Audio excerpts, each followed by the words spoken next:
जय जय सुरनायक जन सुखदायक प्रणत पाल भगवंता गोद्विज हितकारी जय सुरारी सिंधु सुता प्रियकंता पालन सुरधरणी अद्भुत करणी मरम न जानई कोई जो सहज कृपाला दीन दयाला करऊ अनुग्रह सोई करऊ अनुग्रह सोई। जय जय अभिनाशी सब घटवासी व्यापक परमानंदा अभिगत गोतीतम चरित पुनीतम माया रहित मुकुंदा जेहि लागी विरागी अति अनुरागी विगत मोह मुनि वृंदा निशिबासर ध्यावहि गुणगण गावहि जयति सच्चिदानंदा जयति Sachchidananda.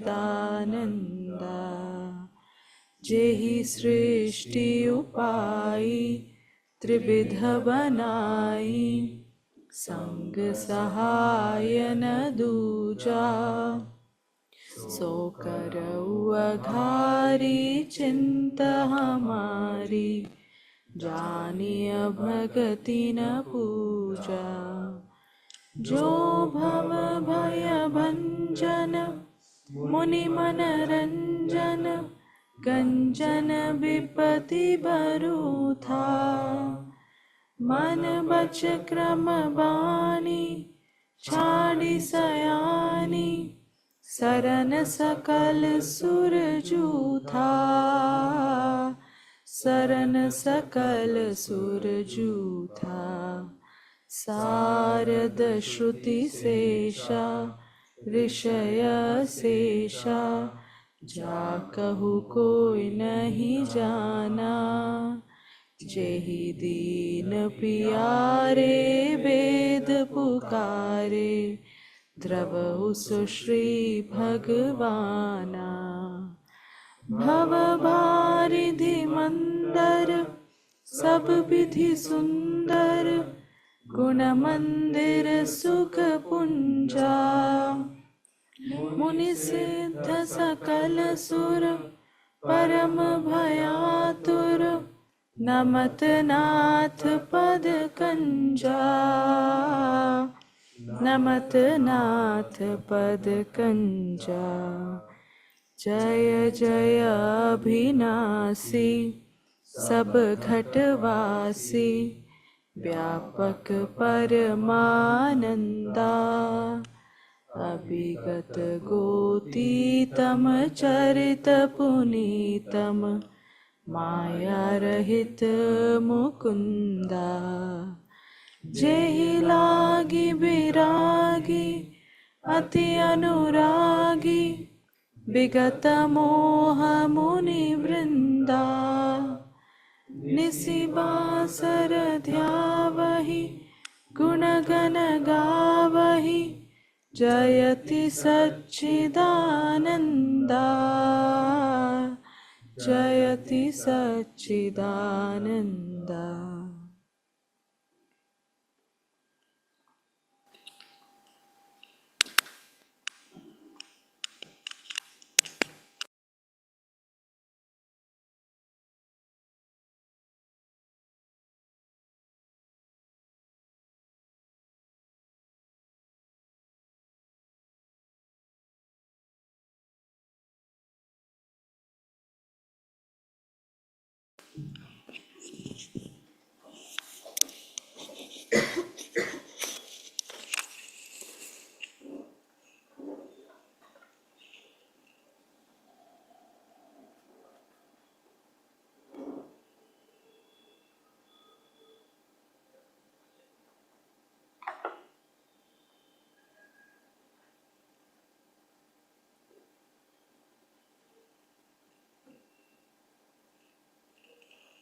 Can all hear me well?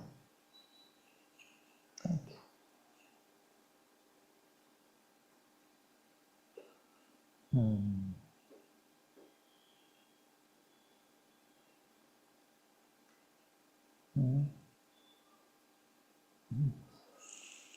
अब क्या करें?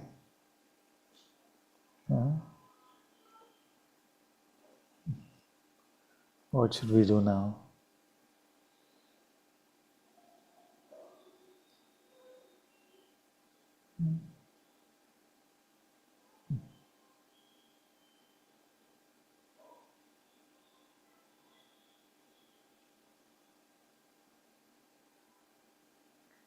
Last time, Yeah.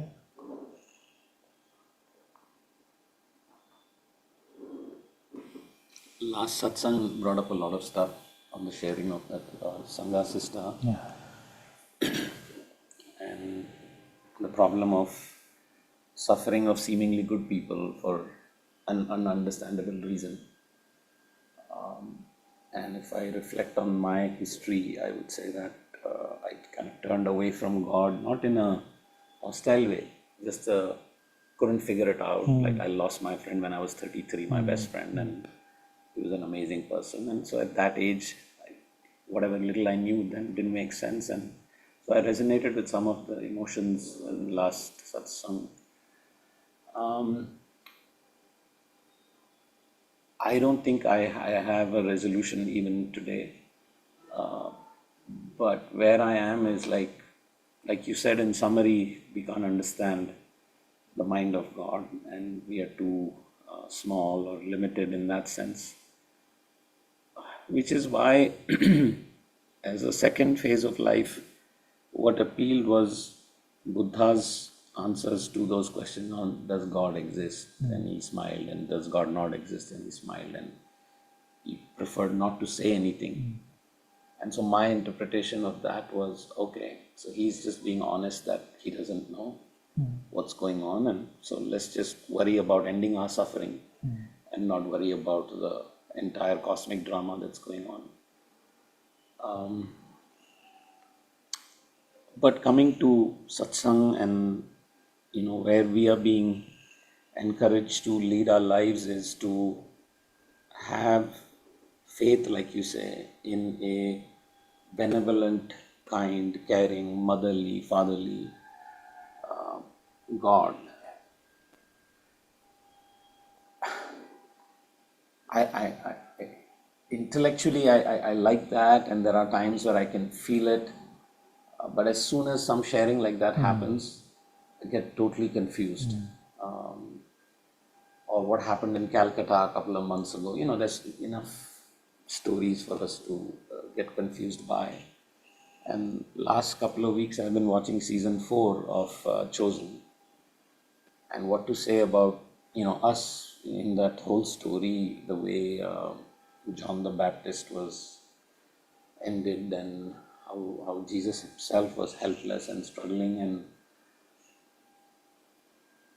yeah, I don't know if it's easy to find resolution to that, but I've just given up and saying, you know what, it's beyond me.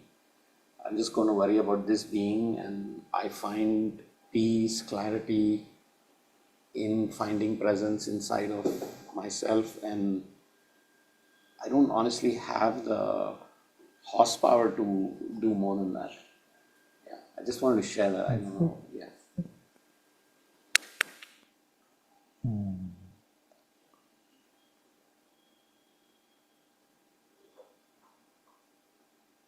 I guess the implicit question in that, while I'm saying I'm just sharing it, is the implicit question now that I've spoken is it okay to be in that place? I don't feel anything, I don't feel perturbed, I'm at peace in this surrender that I don't need to understand everything. And when other people, I met a couple last week who lost their son, they're in their early 60s, they lost their son who was 32, and both of them have become radical atheists within 3 weeks, and so I just kept quiet, and I really don't know what to say. Yes.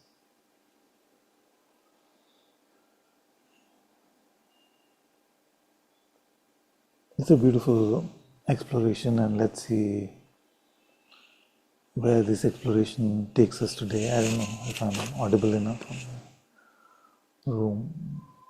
And these are age-old questions, and it's worth, they're very powerful and worth exploring, but under no pride that we will solve it all, get the true meaning of anything in a conversation like this. But I feel like just to contemplate and explore them in a heartfelt way is very worthwhile, because these are very beautiful yet very difficult questions. So maybe the lightest possible note at which we can start this is I got reminded of Saint Teresa of Avila. She was contemplating somebody who was very, very good, very faithful to God, and going through a very rough time. So she got this sense, maybe I'm misremembering the story, but this is the essence that stayed with me. So she got a sense intuitively, or someone told her that, yes, it is my friend, like God saying to her that my friends in this world are known to have a rough time, you see.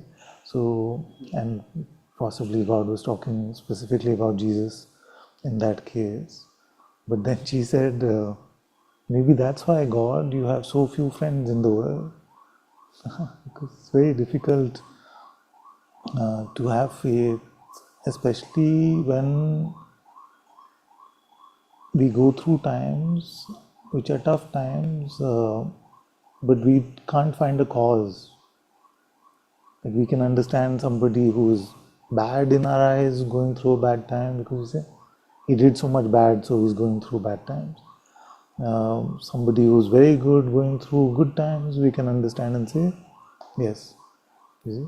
But somebody that seems so good to us and is possibly very good, going through terrible times, there is a great challenge in the intellect to really look at that, to really try and fathom that, to try and meet that. And that is why it's a beautiful exploration, which in every tradition you have some examples, like there could be a Raja Harishchandra, or there could be a Job, where there are these examples of great human beings who go through such tough times that so beyond the concept of far from what we can fathom and far from what we can imagine them to have deserved in any way. So, and it's very possible for these things to come in our lives, and they may come in my life also tomorrow. I was saying that it's very possible that something may happen here, and tomorrow I may lose my faith. Who can tell? It's very difficult because faith is quite a fragile thing. No? Faith is, we work on deepening it for years and years, but it may take just one event to break it, and we may have to restart. But one way possibly we can start this exploration is that the very idea of goodness or rightness, which seems so universal, and if it was just a bundle of flesh that we were just roaming around or evolved from just phenomenal things, then how can something like this become so universal? Where does it come from? Even to say that this is unfair, even on God's part, to behave, to do this or to behave like this, is unfair. But where does the very origin of fairness come from? And how is that a universal principle? What makes it universal? Or goodness, or truth, or niceness, or kindness, or compassion.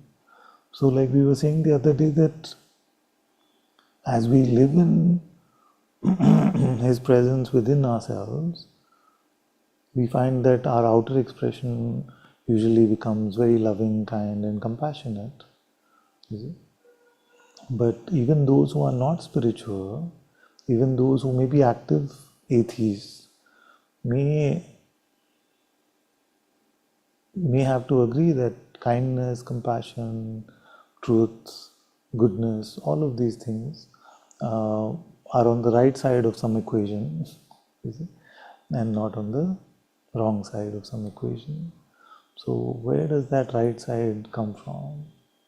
What is the origin of that? Because I don't see it coming from like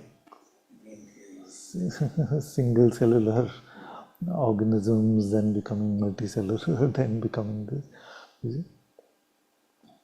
So that right, feeling right, good feeling right, truth feeling right, you see.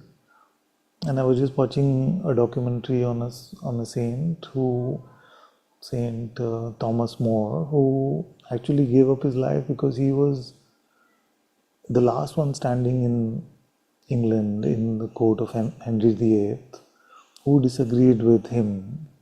And he could have easily just, for lip service, taken an oath which could have conveyed that he's not against him, and he could have said, he could have saved his life. But what makes it, and why do we call these people great, who end up even taking such a strong stand for principles that they're willing to give up their life on it? So what makes these principles greater than life? So it must come from something which is beyond this life, beyond just this existence, from birth to death. So this, could it be the same source which is the source of love in all of us, which is also the source for what is good, what is right. Huh? And how is it that we find that when we rush and we go, when we don't wait, we are not patient enough for God's will to move us, do we find ourselves creating more separation, more unkindness, more lack of compassion?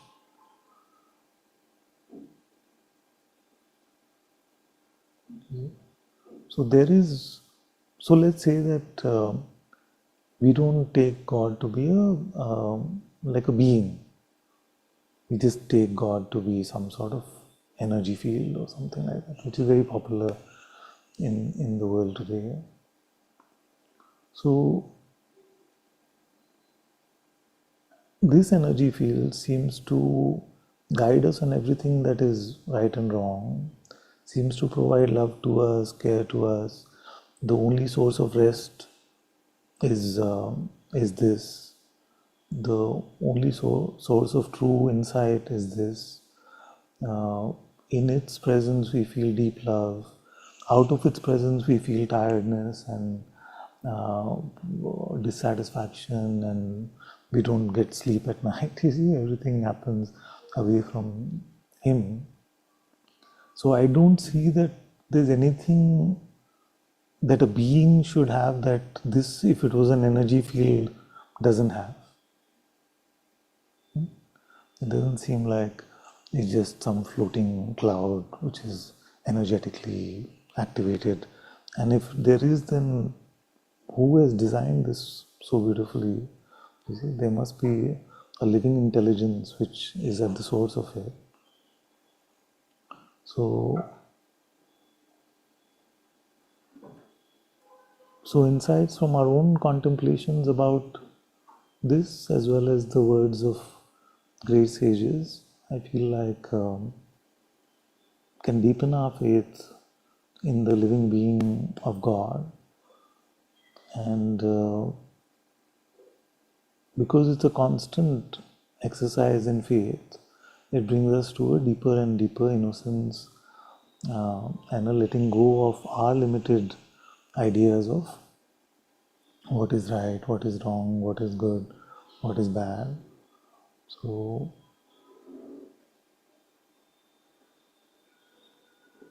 what happened is Job went through all this tough time.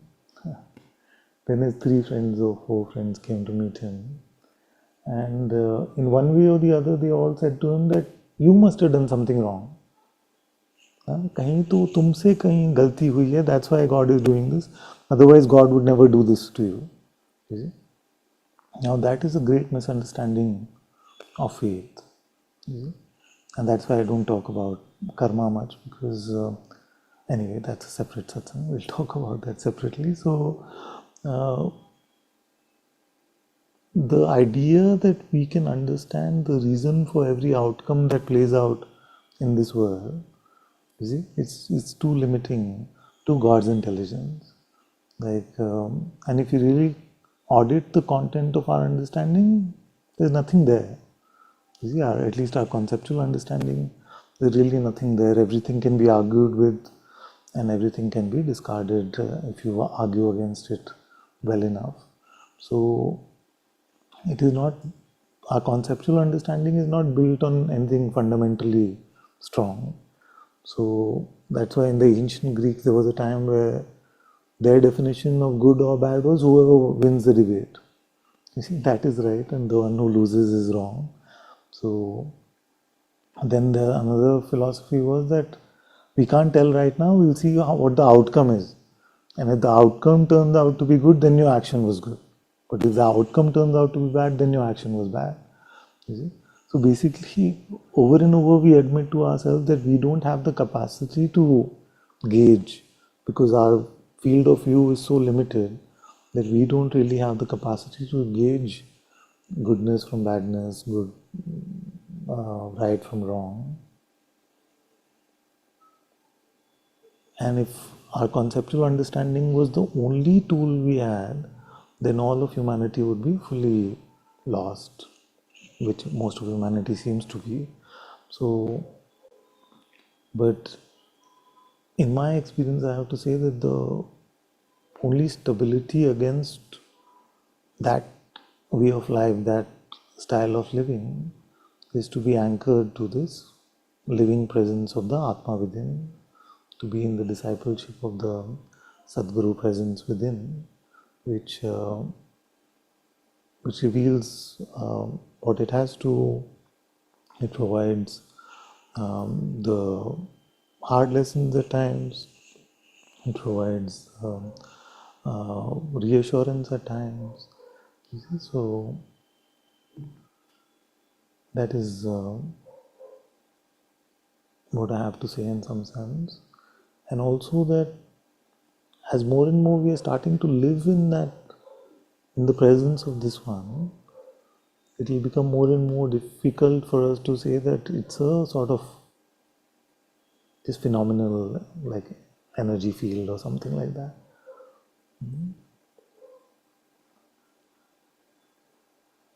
As you spend more time with the Atma within, you realize that it is a super living being. The mind's idea could be it's a like a lesser being. It's actually a much greater being than any individual human could ever aspire to be. In fact, the so-called individual human's beingness comes from this being.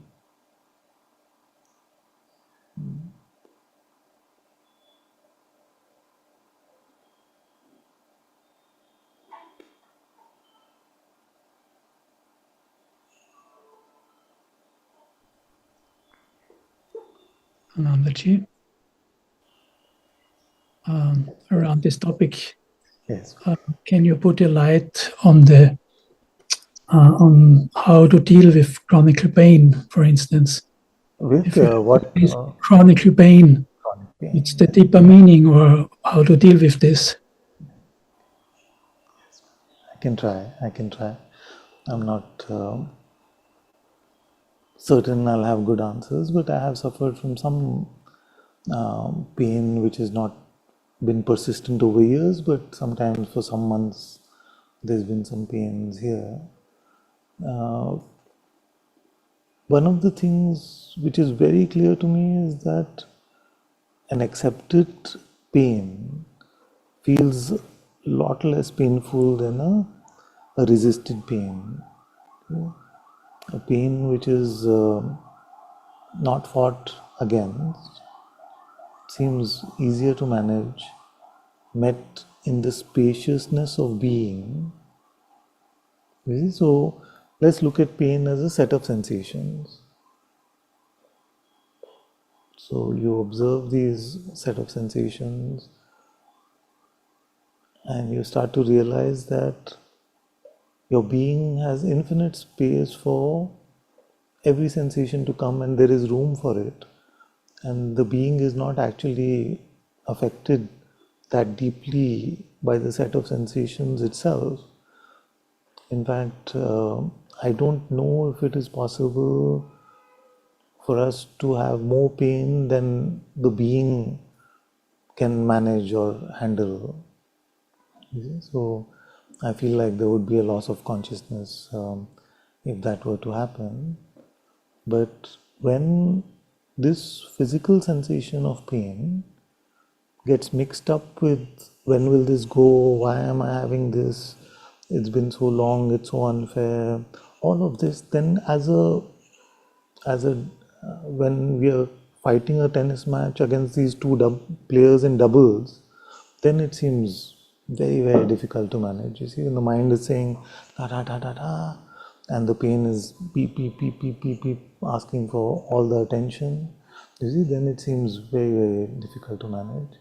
So the more we learn to rest in our being, the more we learn to be in the presence of God, with the Atma within, and not so reliant on our mental conclusions, not so easily going with our mental resistance, then the pain seems easier to manage. Maybe just a little easier. I'm not saying that the pain will go away or it will not seem painful, but this accepted pain feeling a little less painful than a resisted pain is one aspect of my experience. The other experience is that when I'm in pain, it is one very good thing happens to me, which is that I lose my pride. You see, a little bit of pain comes, my pride is the first to leave. You see, so and I've seen this with many people, sometimes older people also in my life. So I noticed that when they would fall sick or get into some sort of pain, they would lose that, that pride, that ahankar would not be that strong. So I notice here also that something here becomes like a little baby when there is pain. You see, so that innocence is a gift of that pain. And when we feel like we don't know how to handle it, when we don't know how to deal with it, then it brings us back to that innocence. And it's very difficult to feel physical pain and pride at the same time. I don't know if you noticed this that when there's a lot of physical pain, firstly all our attention goes to that, so it's very difficult to take any position. But very naturally we become quite innocent and childlike when this pain is here. So acceptance, surrender it to God,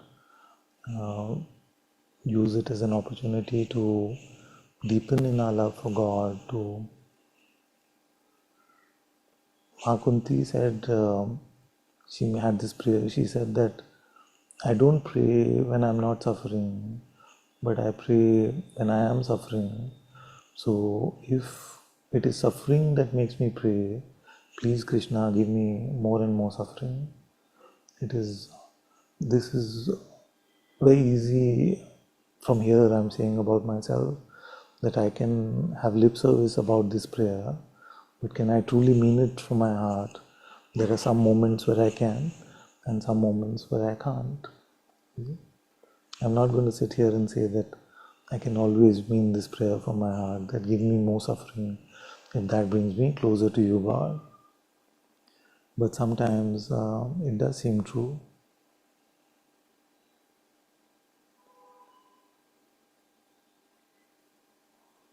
Just like that, we keep offering it up to God and have faith that He knows, that He loves us, that He will have time to look into this, or He is looking into this right now, and in His power, everything is easy, nothing is difficult.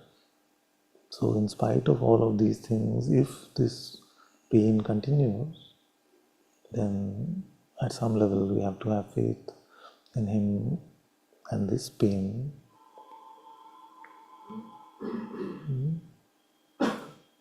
I do realize that words are often not useful when we go through this kind of pain. Words are not always useful. But I do have trust that if these strong lessons come to some of us in our lives, I feel like God will make sure that we understand, we learn the messages of those lessons as well. Whether they are expressible or ineffable, that is different. Have you seen this? Where a lot of times you feel like I feel at this point I know a lot less spirituality than I did 5 years ago. But I feel like there's a ineffable understanding which is greater than it was 5 years ago. You see? So a lot of the lessons of the Atma we cannot put into words. We don't know what changes, but something makes us more patient.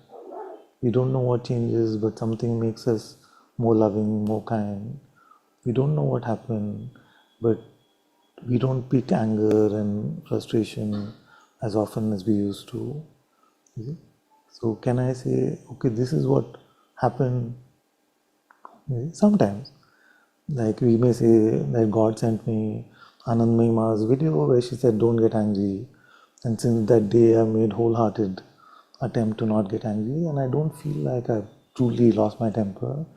But that irritation thing also I've been working on for the past many weeks, and slowly it seems to be getting a bit better. I could pour water on it one day by losing my cool fully, but so sometimes we can say, okay, this made this happen, you see, like that, or this led to a stronger resolution for this. But even then, most of the work that happens within us, 99% of it is wordless. Is wordless. So, what does pain teach us? Why does it happen to us? We can't really say.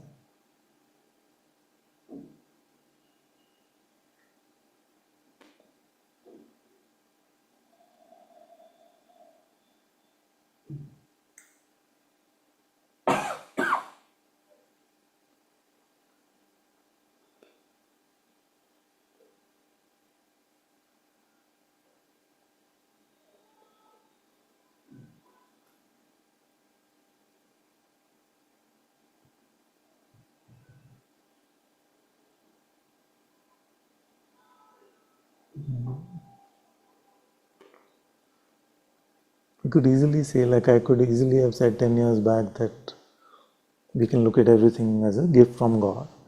But I realized that with little more gray hair, I realized that it's not always in that moment possible for everyone to look at it as a gift from God. Maybe we have to go through that cycle of first looking at it as some sort of a punishment from God, then looking at it as some sort of a test from God, and then maybe come to a point where we start looking at it as a gift from God. And if it's not true and you can look at it as a gift from God immediately, that is beautiful, of course. But as long as we keep God involved in the picture, I feel we'll be all right.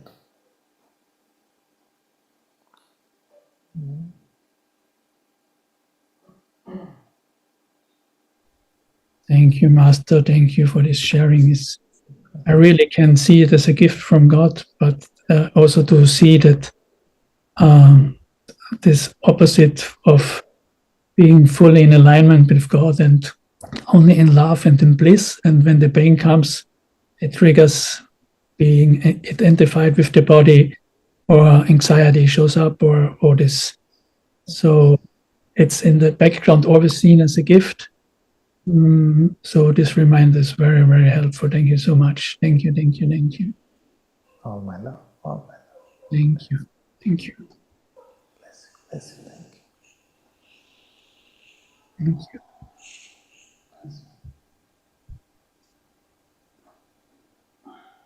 So, this question of how we are now wondering if God is kind of, if God is good, and I was thinking that, once we make God also, like in a way, it's when we say that He is a real being, then I think we also can fall into the trap of then saying that He is always like in our conditioned mind's way of imagining a loving being who's always kind and good. And then what happens is that then we are starting to judge this other being, and then we're actually very far from any peace or any love inside. And I'm kind of lost the plot, but I don't know also what the plot is. But I was thinking that maybe when it is deeply felt that all there is God, that is, to me, then the only sort of letting go of this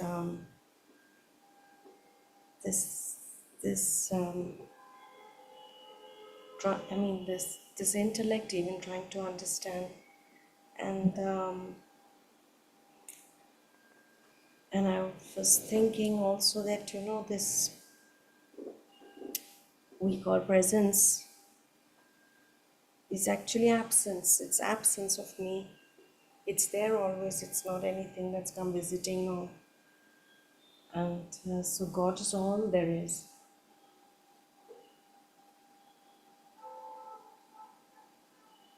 And then because so often, when you have a talk, like people who have known one over the years, mostly it happens with close family, they will say that, oh, what is this? You're so in love with God, but see what all He's up to and this is a common kind of rising of feeling that comes, or a conversation that happens. And I have been very quiet. I don't don't have answers, but internally I have freed myself of the question. I have no answer, but I have freed myself of the question.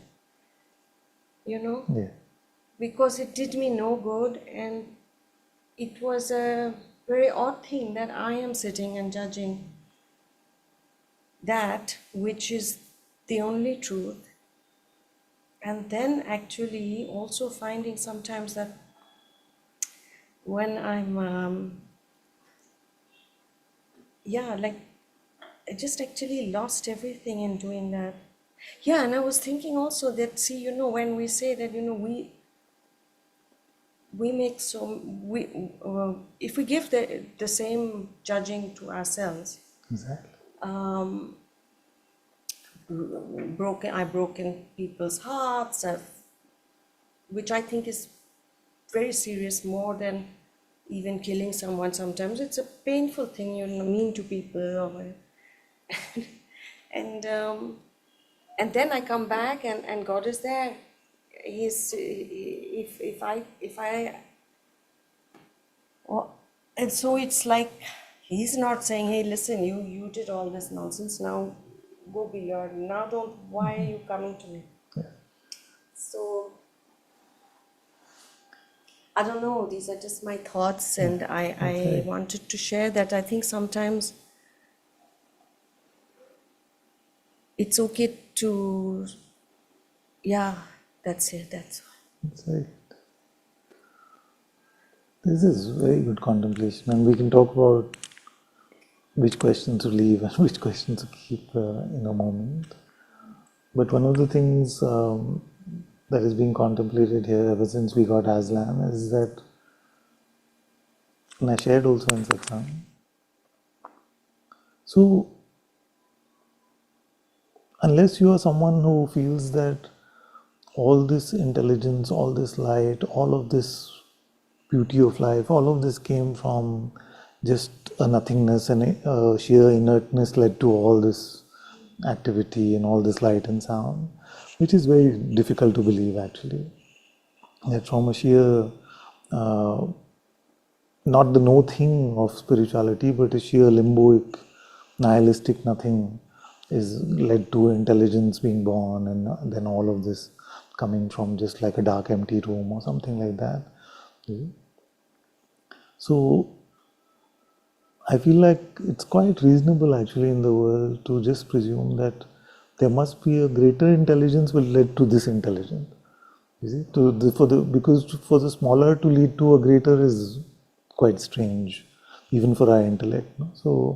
So if there is a greater intelligence which led to the intelligence of, even if we not say the universe, if we say the intelligence of humanity, a greater intelligence led to the intelligence which humanity has been given.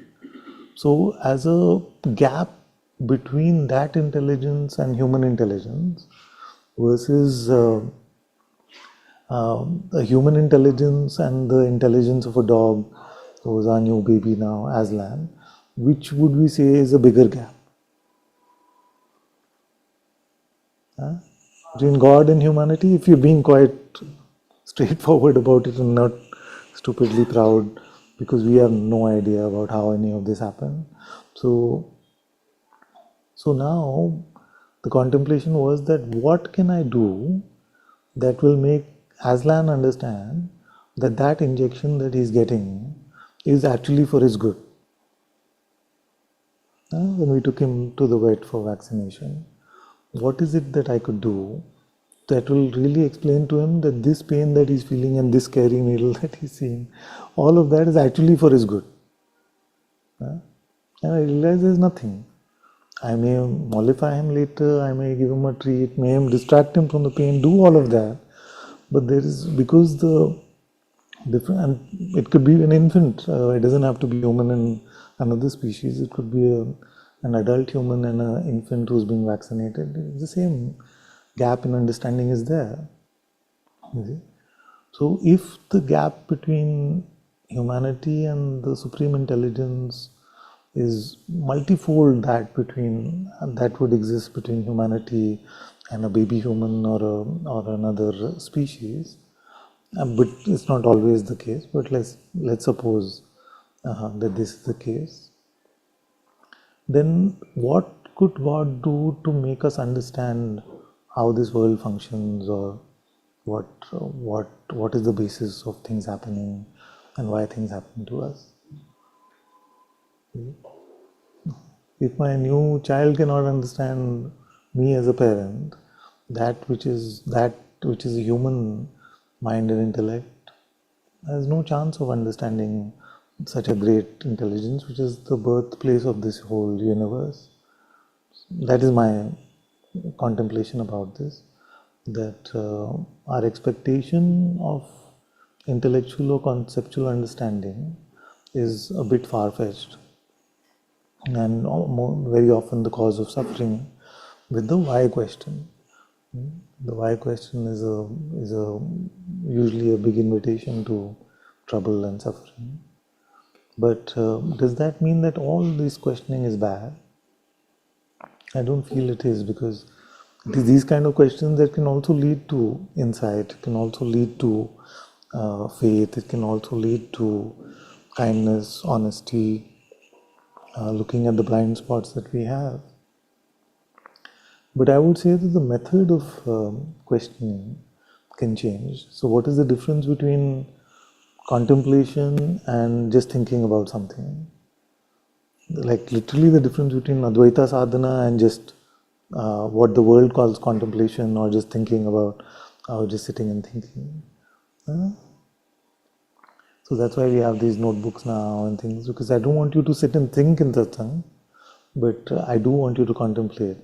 So what is the difference in that?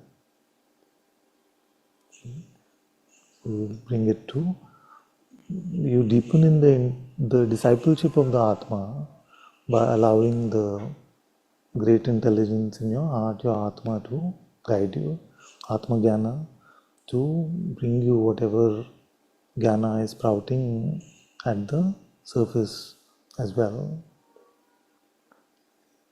So use these kind of questions to just, you can bring it to God and say, help me understand this. But then don't take it onto yourself. Yes. Like that. Intuitively, you'll get a sense so much of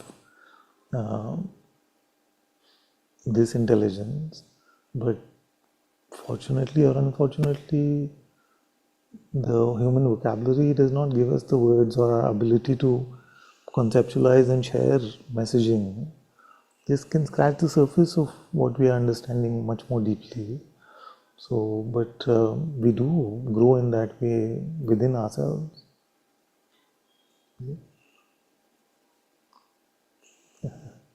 So I'm starting to understand that, and this is a bit rich coming from me, speaking constantly 3-4 hours every satsang, but those who are, many times that those who are unable to express their inside, their knowledge, they're probably deeper in their inside than somebody like me who's constantly blabbering. Because most of what I'm learning to be true is I can't begin to find words for it.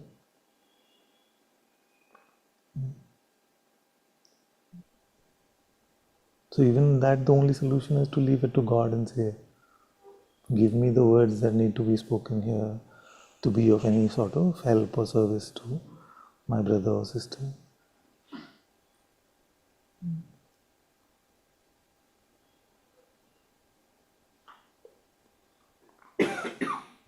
Anantaji, Yeah.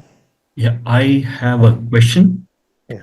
Whenever I try to practice self-inquiry, there seems to be a silence for short duration, or maybe a peace. I don't know what to call it. Yeah. But I see that it is not always accompanied with joy or any sort of bliss. Forget bliss, not even joy. Yes. And another thing which I see is mind is drawn towards samsara. And so even though if there is some silence for small duration, I see that thoughts start pouring in with much more intensity. So what should I be doing? Okay. Thank you. Thank you for this question. I noticed myself that this voice is not coming out very strongly, but is it audible for most of you, or are you struggling to hear? It's audible. Okay. Actually, another thing I see is, yes, your voice is audible, but compared to other voices, maybe it may not be that clear. That's strong. Okay. Yeah, So I'll try to speak up a bit and see yeah, thank you. what we can do with this. So let me take a story first, and then we can jump into this question. One child, many years ago, maybe 6, 7 years ago, she came to me and said, "Father, help me." And I said, "What happened?" And of course, I'm exaggerating a bit, but she said, self-inquiry was so good. But now, over the past few months, it stopped working for me. It just stopped working for me. So I said, self-inquiry stopped working? Okay, tell me how did it stop working? What happened? So she said to me that earlier, all I had to do was ask, who am I? A few times, and then there would be so much peace, so much joy, so much bliss. It was so beautiful. Now what happens is, I may say, who am I, who am I, who am I, who am I, who am I? No joy, no bliss, no peace, nothing is happening. So it stopped working for me, she said. So I said to her that who has said that the working part of self-inquiry is for these things to happen? So that is not the promise of self-inquiry, isn't it? It is not the spiritual experiences or the spiritual sightseeing that we may do as a result of asking the question, who am I, sincerely. The promise of a sincere inquiry is to come to Atma Jnana, to come to self-realization, self-recognition, isn't it? So firstly, everything else that happens on the sidelines is none of our business, because that then will become a big distraction. So how much peace did I get today? Yesterday I did 20 minutes of inquiry, I got so much peace. Today half an hour, nothing is happening. You see, so the mind has intervened over there and made the target different from what actually self-inquiry is meant for. So firstly, don't worry about any of this stuff, whether it is working in these ways or not. It is not meant to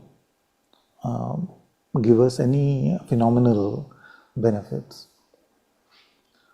So when you ask yourself, who am I? What do you find?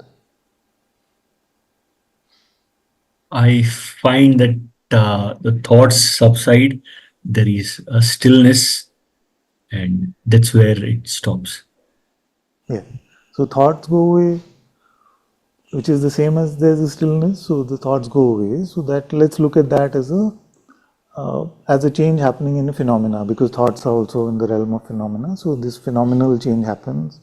But what about the question itself? What do you find? Who are you?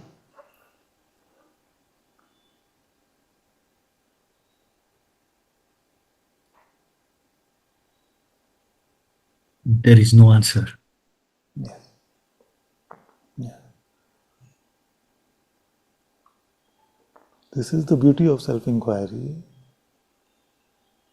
that if you were to sincerely ask, who am I? We first have to come to the conclusion that there is no answer. I don't know. You see? And that I don't knowness, firstly, is very good to start dismantling our ego, because our ego is built on so many things that we think we know. I know this, I know that, this is right, this is wrong, this is true. Now I don't even know who I am.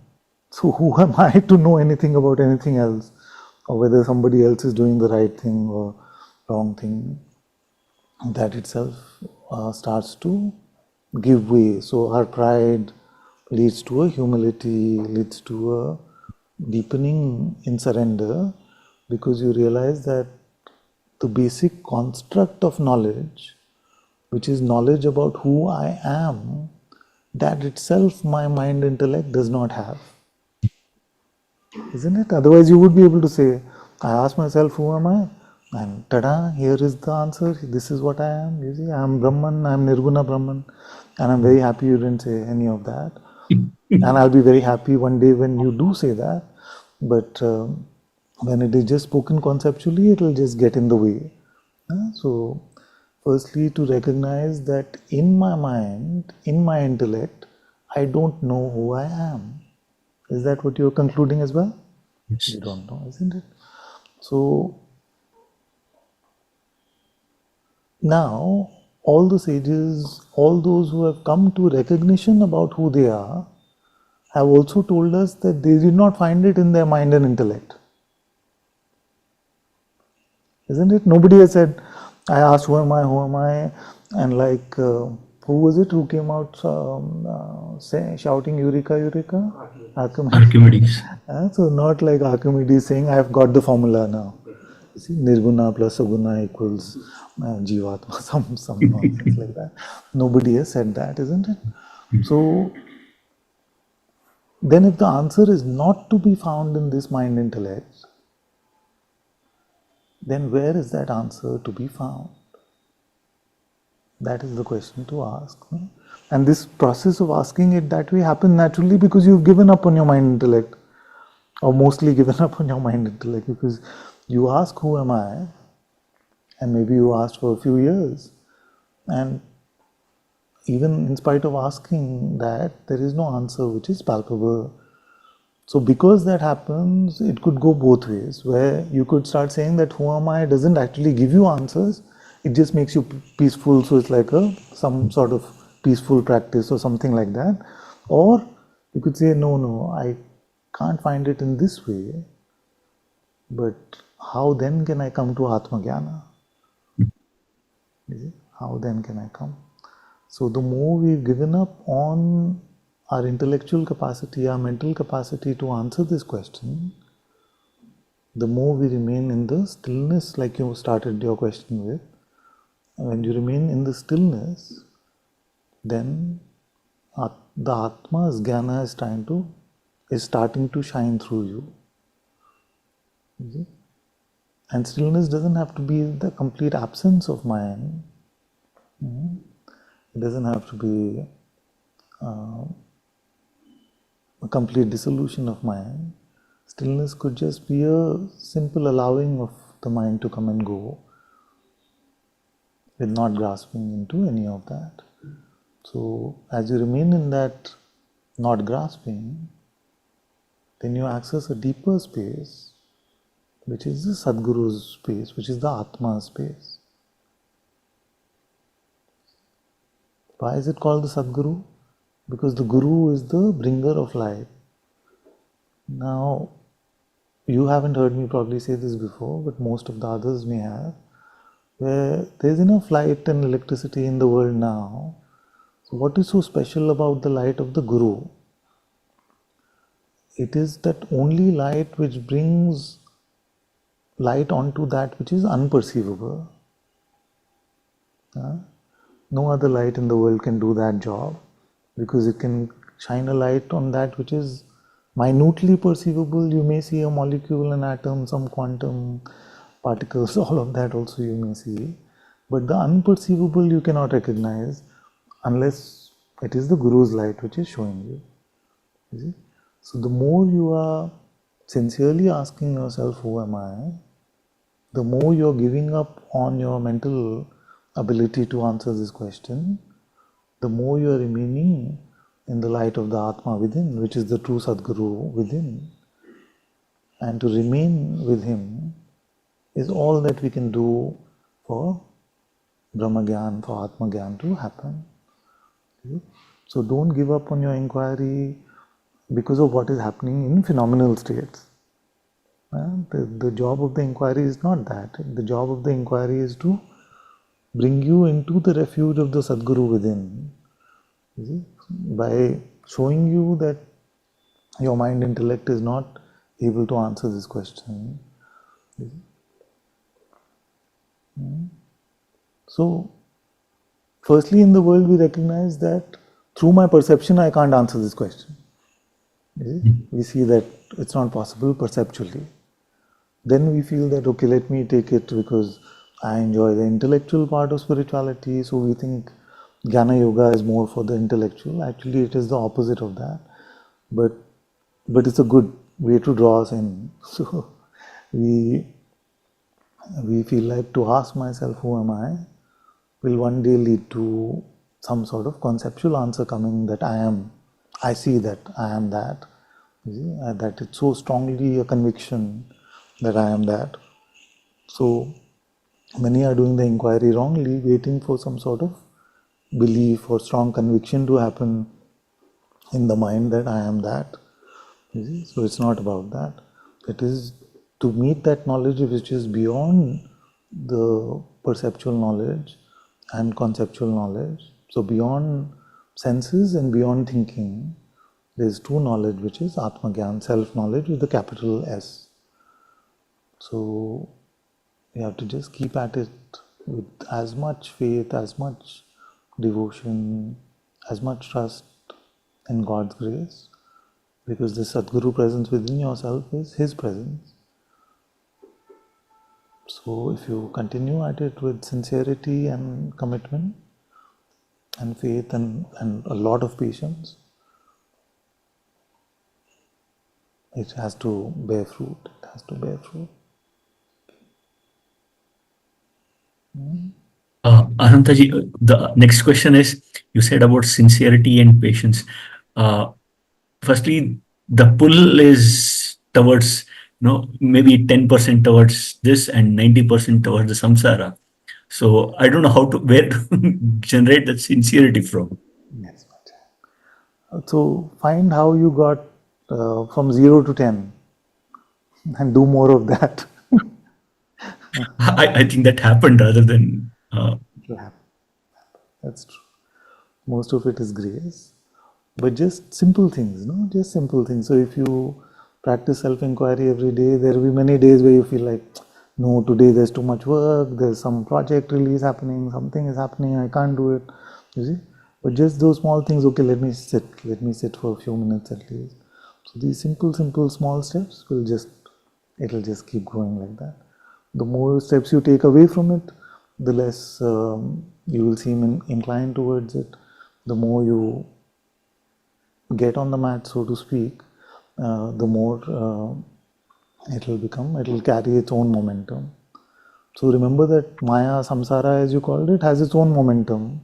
The more you indulge in it, the more stronger it seems. But the same is true for inquiry, for spirituality as well. The one moment of just not falling for Maya and turning towards inquiry, that will help you deepen in that sincerity, in that. And that sincerity actually will become a love. More and more it will deepen into a greater and greater love, where you would love to spend your entire life in this exploration.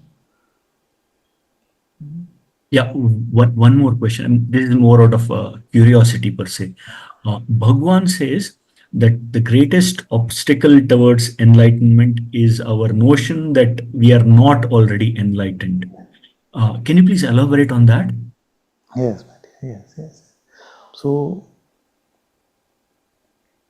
if you read the beginning of Be As You Are, he says something which is very frustrating for disciples, isn't it? That all you have to do is just drop avidya and vidya is apparent. You don't have to create vidya. Right? So all you have to do is not fall for avidya, and then vidya doesn't have to be created. It's self-effulgent. It is here. It is all the good things. No, so it is just nothing you have to do about it. Only get rid of avidya. So then a disciple asked him very hopefully, okay, we're getting somewhere. So he'll tell us the full answer. So they say, okay, how do we drop avidya? He said, it already is so. You see? Then if I was sitting there, I would have thrown a tantrum and said, what do you mean it already is so? Because you just said I have to get rid of my avidya. You see, so it seems like a loop, isn't it? Like a recursive loop almost that we can't get out of. But really it is true in that way that if in this moment you leave yourself empty of either notion, enlightened or unenlightened, then what are you?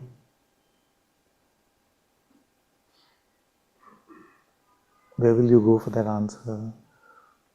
You see, you can't go there where you're going to the mind, you can't go because that will only give you a notion, and any notion will just get in the way of your enlightenment, quote unquote. So neither enlightened nor unenlightened. So the notion that I am a seeker, I have to find it, can be the greatest block against it. But the second, probably because I don't want to at all say anything which is different from what Bhagwan is saying, the second most powerful notion could be that I am enlightened.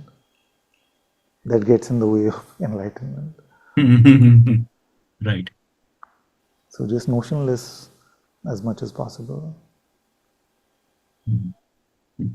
And I think there are some questions, but I will ask one more.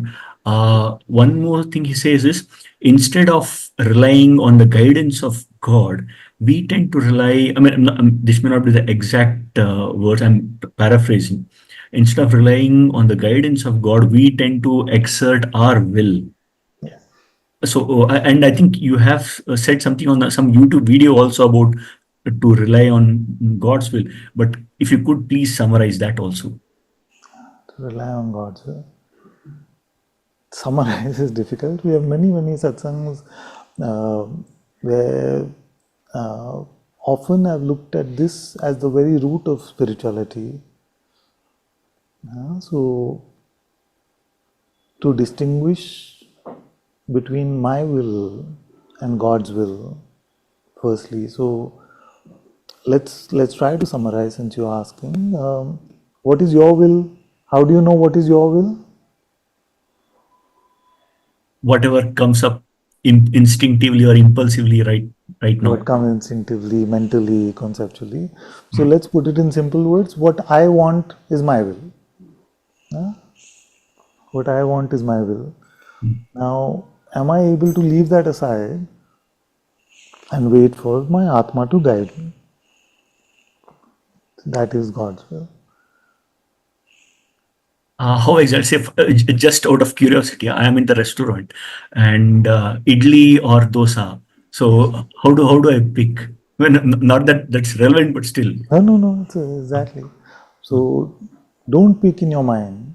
Hmm. See whether your body still unfolds in some way.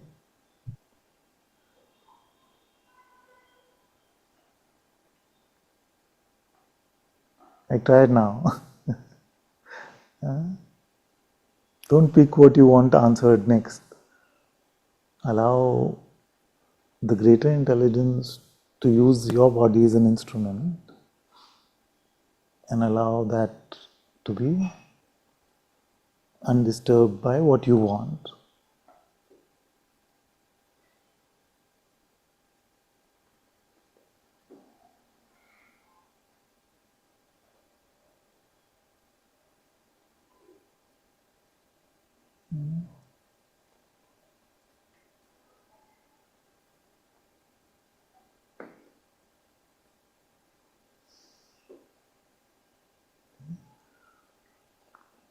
So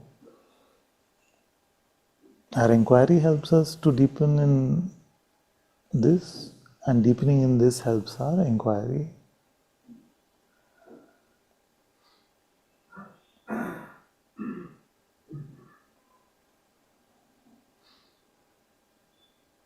Our will is very much caught up in the ideas of I know, I want, I think. To meet God's will, we have to remain as empty of that as possible.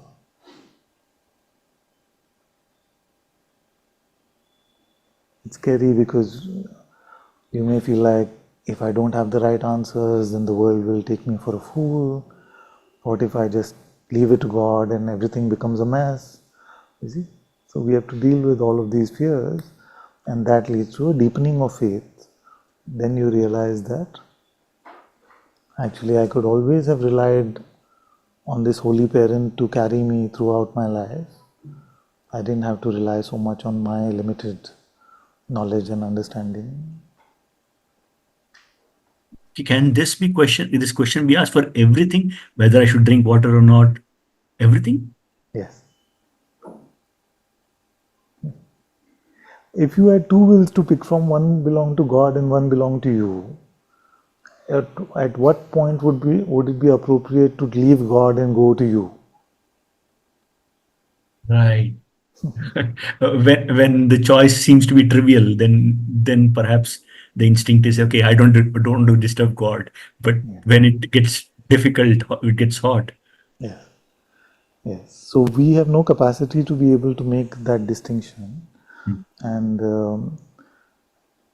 also the second idea which we've been attacking quite strongly in the last few satsangs is that time applies to God in the same way that it applies to humanity. So the creator of time and space is beyond time and space, and therefore if he loves us, then he must have an infinite amount of time for all of us, because he's not in time and space. So then nothing is too small for him or nothing is bothering him. You see, because how will you can't reconcile the butterfly effect and not bothering God for small things at the same time, isn't it? Like the smallest thing could change your entire life.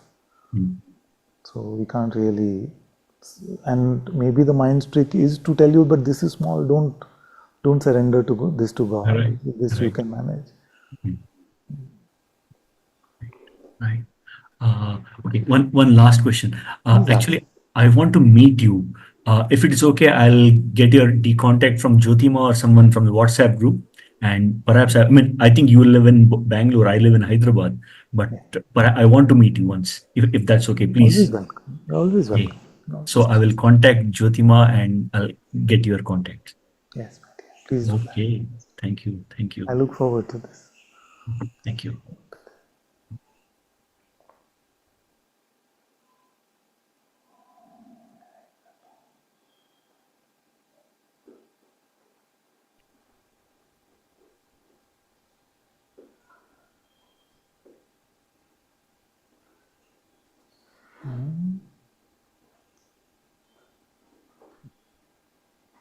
Father, Please come, my dear.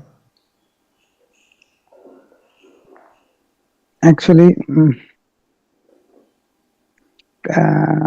currently, Namaste, Father. Currently, I am in. Am I audible? I was missing a few words, but now I hear you well. Yes.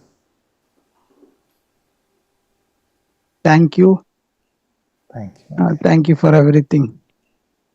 So welcome. So welcome. Thank you for death. Currently, actually, I am in Hiroshima, and actually, 1 hour before my guide, there is a guide, and Yeah. this bomb attack, and so many museums are here, Yeah. and guide, he's explaining about so many things, and while I was going through that museum and all, for sometimes there was a like I was like crying, and after some times there was a peace or emptiness or a deep silence. Uh,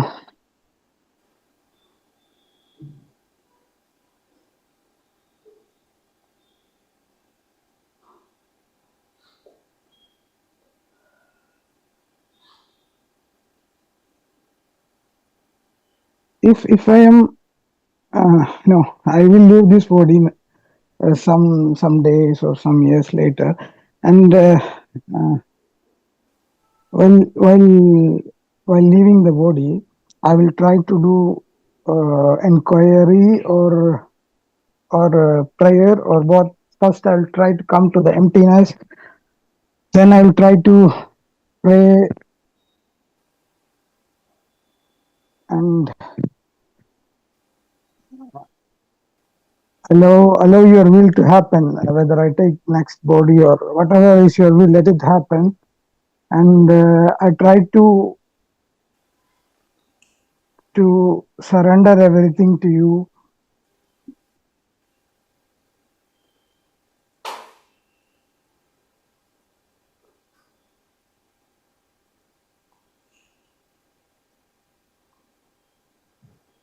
Yes, yes, yes. It's a very popular question in India also, because they say that what you do in your last moment, you see, determines what happens after that. Now, I don't know what I feel about that, but suppose that what you do in your last moment. You see? So, suppose that in all of your life, you've been interested in money, belongings, attachment to worldly things.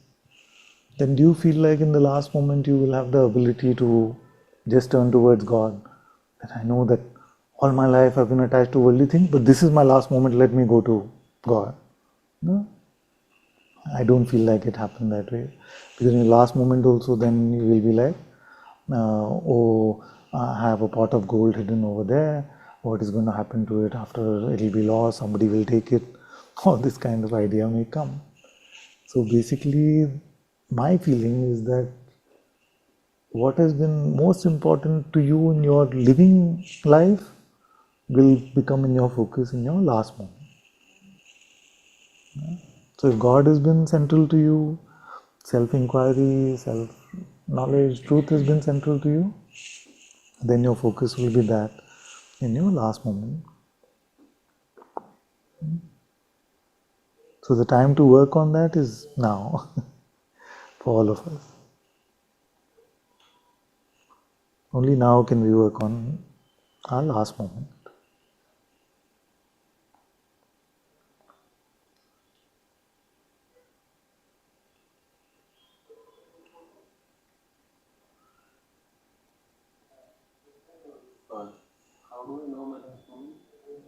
That's what. That because I'm saying that because you will not know. You see, like my father, when he left his body, or at least left consciousness, and then for a few days he was on the ventilator. So let's say that in that last moment when he was conscious, he was probably concerned with whatever he's been concerned with in his life. So if your life, God becomes your habit, then you don't have to worry about your last moment. Even if that was a practical plan, how would I figure out how to when to start? If it was a practical plan that I really am capable of implementing. What, the last moment thing? Yeah. When I know That one I don't know how you would start. I'm telling you the only way I know, which is to start now. Do what you would do in your last moment now.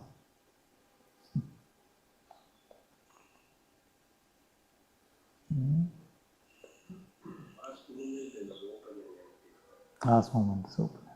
Let's hope. Let's hope.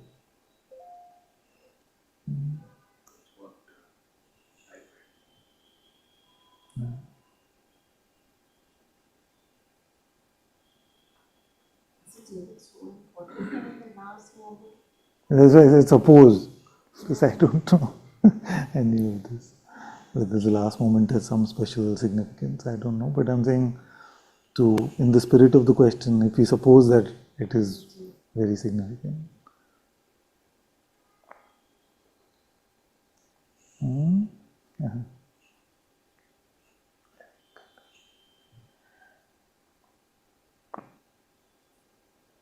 And also, I have one more prayer. Yeah. Let me have the grace to speak with you here as I'm speaking with you now.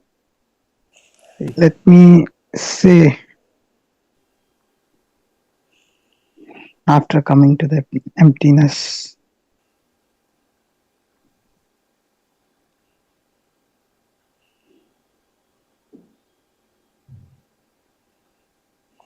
Very good. Very good. Bless you. Bless you.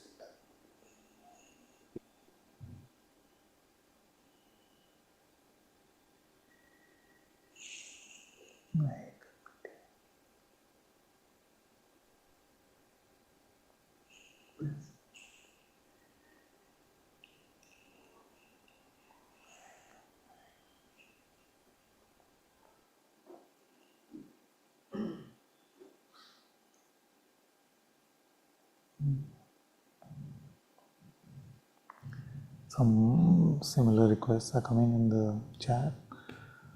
Of course, that when you're saying Anantaji, your father, I'm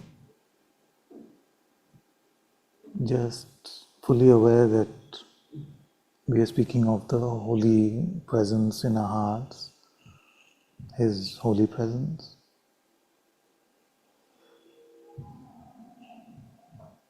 And it is my prayer and blessing that His presence graces all of us in our dying moments. May we remember only God.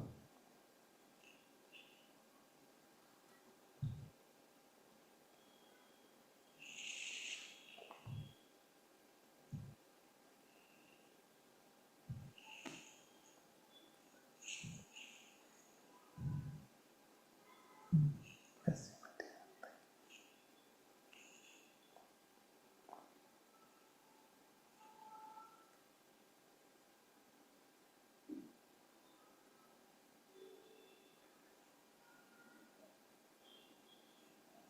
Very good.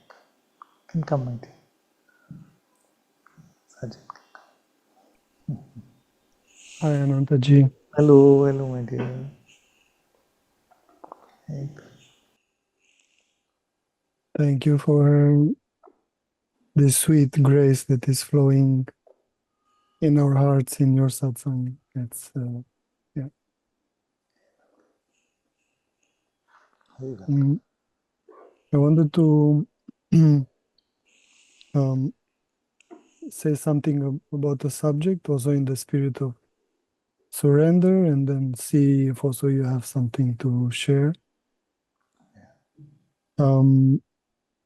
It's maybe less than before than ever, but I still feel a sensitivity to some environment or some interactions, and some energy gets transferred either through my own thinking or something like moving away maybe from presence, or something just which doesn't have to do with anything in, let's say, in my kind of sphere. And then there's also some cleansing happening when there's been more time to just sit by myself. So either when I'm in, when there's some space for like a deepening in presence, in recognition, it just gets cleansed also. Yeah.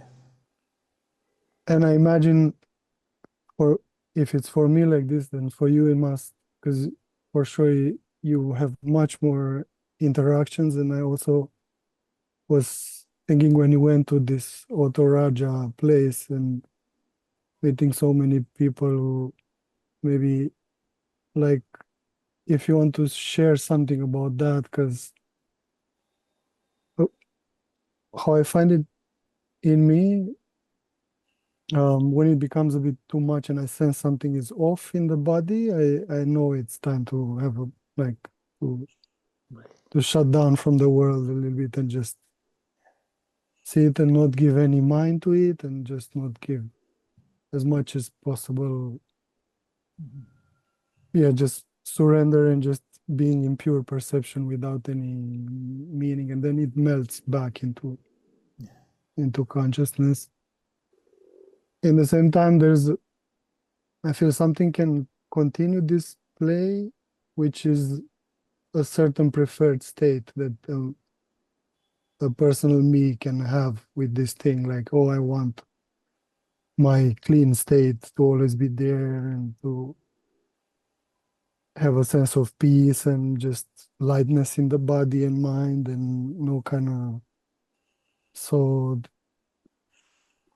this was very much, it's coming more into the open somehow to also this experiencer and the state both together. There are also something to be detoxed from. So I would love to hear you a little bit on this. If you feel to it, maybe it's not something important.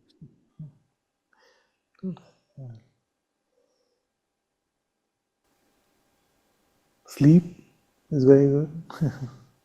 When so what you're talking about is a different sort of tiredness. No? There can be what in the past I used to call satsang fatigue or something like that. But now not so much. But many times when this sort of energetic movement happens, then some very, I feel, simple things, that if you notice clearly that your body needs rest, then don't push it too much, like get some sleep. Then hydration is very important, drink some water. When it's really strong and you feel like sometimes you feel like a heavy rock is kept on top of you, if that kind of feeling comes, then usually I've seen that there's a good excuse, but ice cream is very good in those times. Just to sit in the AC, have some ice cream. I don't know why cooling helps these kind of situations. Just from experimentation over so many years, that some cool liquids or ice cream or just AC helps to relieve some of that. But sleep is good. Usually, by God's grace, most times after a very strong satsang or something like that, one night's sleep usually does the trick. But sometimes if somebody is going through something very deep affliction, something in a way has been taken on, then maybe 2-3 days of resting. But like you said, the simplicity, if you make something out of it, then it becomes out of hand. It goes out of hand if it becomes a lack of faith in God and something that I have to help myself with, then it's very, very difficult to manage these kind of things. So I remember that there was one child many years back.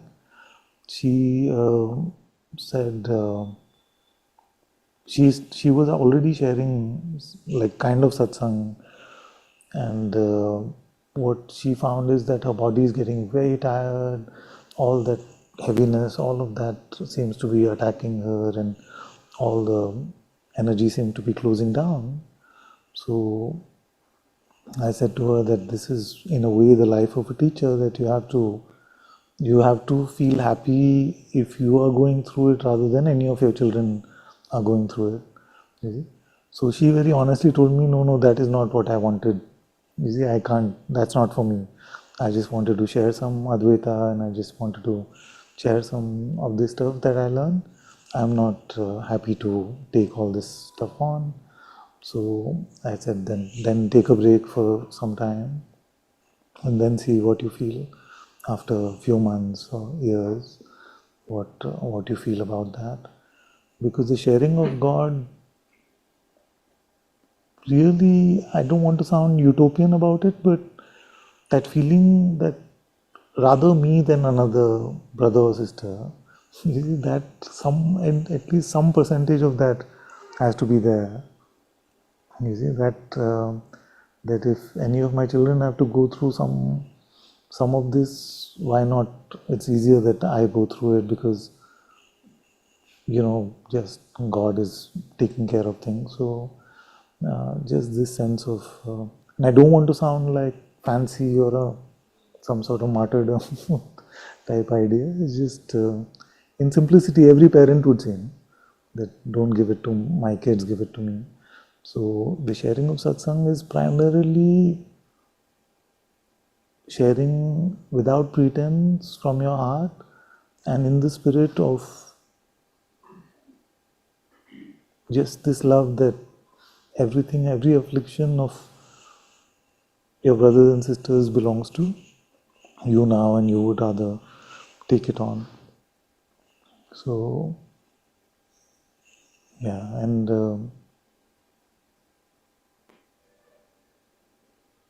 what is the last time where it was really tough? Maybe it's been a long time since I had a really, where I needed to take maybe a short break may have happened recently, but somewhere where I needed to take a week or two off, I don't recall when. It's been quite some time now because of this kind of fatigue.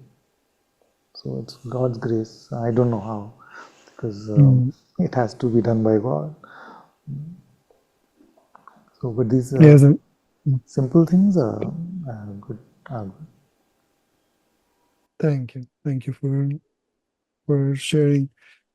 For sure, for myself, it must be. I think it's a bit different because your interactions are much more in a way. I'm looking more where I'm doing a personal move in some way, and you're very much more surrendered than just whatever comes to you through because of your love. I feel that's for sure, like it's God's play. But what I'm looking is if I'm moving sometimes, let's say to hug somebody or getting into some situations out of my own kind of will that then puts me in a certain like a less like a personal way of moving, and then these things are a bit more coming in the system, and then I need a wake up call after a while. And also it's quite humbling when that happens, because like you said, when you have some pain or something, you can't have Right. your pride goes away, and suddenly you become much more earnest, and everything is you really Much more open, no? much You more become open. much more open. It's like when when I'm not in any sort of pain, I'm not believing any allopathy, homeopathy, Ayurveda, nothing. It's all nonsense. The minute some pain comes, tell me, what is the solution? What do you have? Allopathy? Okay, what do you have? Homeopathy? So all our pride goes that minute when we go through something. Otherwise, they're all some pathy, something, nobody cares.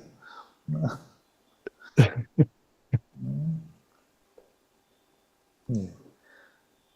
So, if let me make sure I'm hearing you correctly, that you're saying that when it's some sort of personal movement, then you mean just day-to-day life, or in what way? Yes, like I don't know. I'm just looking, because after I feel, oh, this now it feels like something has changed in the energy field, and then maybe it's a looking to see where did that go wrong in a way, and I see. and Yeah. So if I'm hearing correctly, then if it comes to day-to-day stuff, I would feel like don't worry about it so much. Just keep in your prayer, in your inquiry, in your love for God, and don't try to micromanage these energetic movements, because that is also a flow of life. It has to flow in that way. That if you enter a room where 10 minutes ago big argument happened, something you see very almost violent, then you enter the room and you feel it, no? You just like it comes to you. In the same way, when you're around people, they go through things. So neither try to manage yourself in such a way that I have to be careful of this energy, nor try to become like a healer or something like that. You just naturally, whatever, how grace makes it unfold. Because if you try to withhold yourself in this way, that also is a bit strange, because many times you don't know that others may be taking your stuff. yes, for sure. It's not. It's both. It's yeah. Yes, so don't I worry. often feel So that's true. Yeah. Don't worry about it. Don't make this like a new currency of dealing. I know. It's just I also know to you're not. surrender this Yeah, this whole thing. Because sometimes, like I really am blessed to be in environments which are they're not really strong environments. But even like going in a bus, let's say, like taking a bus to north of Portugal, being there a lot, if there's something is happening also energetically that feels not always, but sometimes. So then maybe a sense of carefulness comes in, and like I'm happy to just not have that yeah, concern so much and just move from a more loving space, and no matter what happens, whatever. And that's what I'm doing anyway. I feel it's as much as I can. yeah. I would recommend that as well. I don't feel like, by God's grace, I've ever been put in a situation where I said that maybe sometimes in some medical things, but very, very rarely. But I don't feel like I've said I won't go there because this is what will happen. Or just go there and then rest it out or pray or whatever. Yeah, yeah, yeah, yeah. Also the same with traveling anywhere else, like coming to India or whatever. And I can ask for your blessings for this, whatever sensitivity. Just if it even if it needs to increase and God wants to bring more, then I'm very happy for that. But just somehow to be as much more God in the will of God than in my will. That's Yes, very good. thank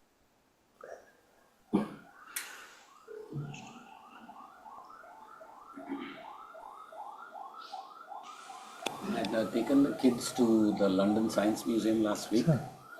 and was shocked to see 1/6 of that whole museum, which is multi-level, had a section called "Who Am I?" Oh, yes? Yeah. So I walked in with the kids, and it was beautiful. It's refreshing to see that that's come into the Science Museum. And there were interactive games for children. Who are you? Are you your face? Are you your emotions? There were different sections. And I took those quizzes as well. It's not at the level of, let's say, reading Bhagwan's book or anything, but it's pretty profound. Okay. Then I had a very, I would say, powerful experience. There was kind of a sculpture or a statue of a woman, beautiful woman lying down, very pretty face, and then half her face and this part of the body was like the skin was taken off, Taken off.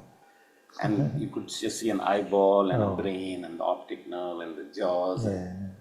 And I know you've said it many times in satsang, meat bag or body bag, and I like that term, but I was just mesmerized by one side of beauty Yeah. and the other side of just a bunch of components that are working together. And there's no person there. And after that, when I looked at myself in the mirror the next morning, I was just like, I wish I could see it that clearly. But this cover is just such a huge illusion, this skin cover, that it keeps the game going in some ways. And yeah, I wish I had an X-ray mirror like that reminded every morning that that's all I am. Just wanted to share that. But in that section, who am I, was very powerful. Wow. Sounds very good.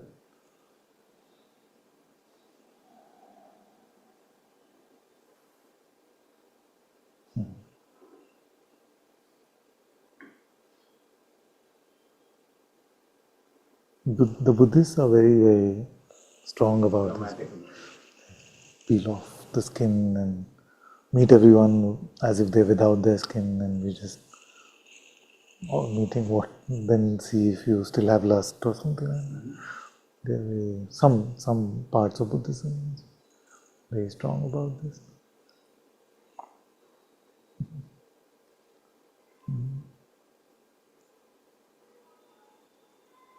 But what's happening for the last 5 days is during doing ADS in the morning, so I close my eyes and now it's like I see that viscera, and I don't know, it's very refreshing. It's extremely, it's like unburdening, refreshing. Yeah. Very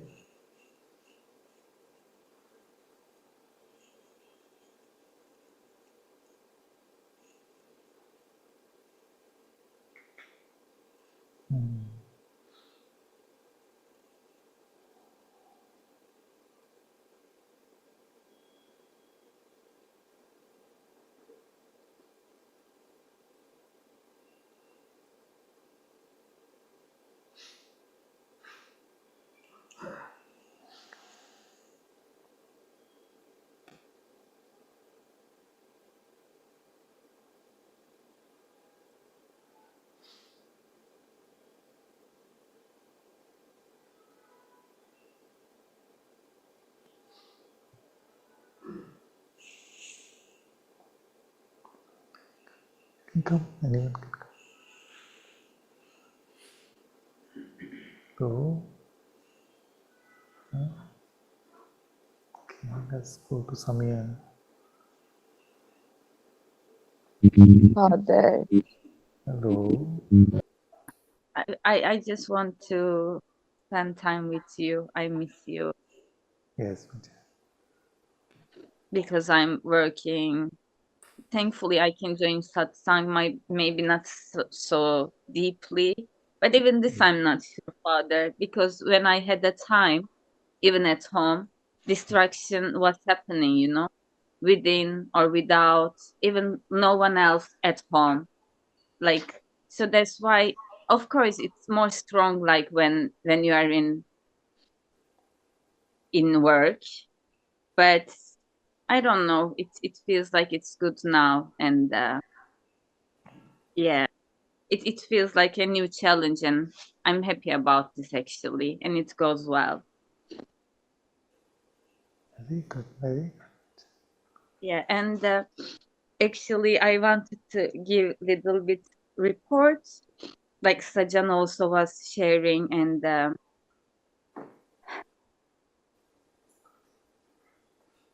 just gratitude, I think, Father, not even reports. Okay, very Yeah. good.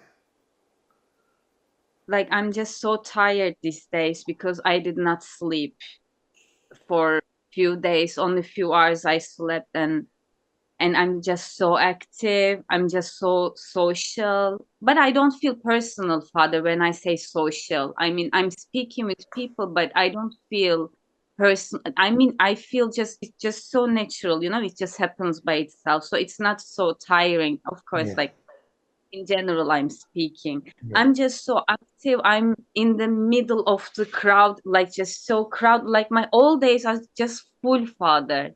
And also like,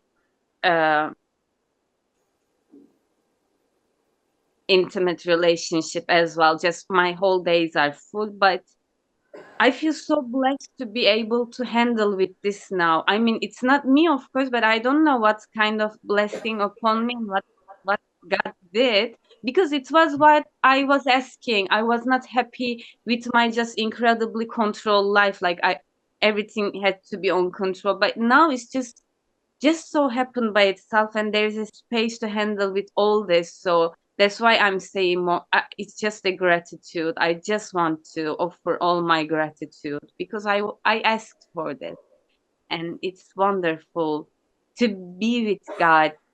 I mean, yeah, it's just so all so natural. So yeah, I'm full gratitude. Very good. Very good. Very good. I mean, even tiredness, yes, my body is just incredibly tired. Just few hours sleep, not I mean, in such a long time. But so what? Like, body is tired, okay. Just this, you know, it does not affect my state somehow. I mean, I feel tired, but yeah, it doesn't make me personal, Father. I mean, if I had to put it into words, Yeah. lovely to experience this. That's good, Maja.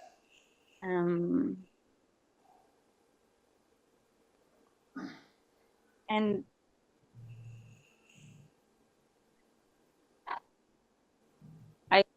I just want to bring some heartbreak to God, I think. Can you hear me? You want to bring some? Some hurt, which Hurt. I feel in my heart to God.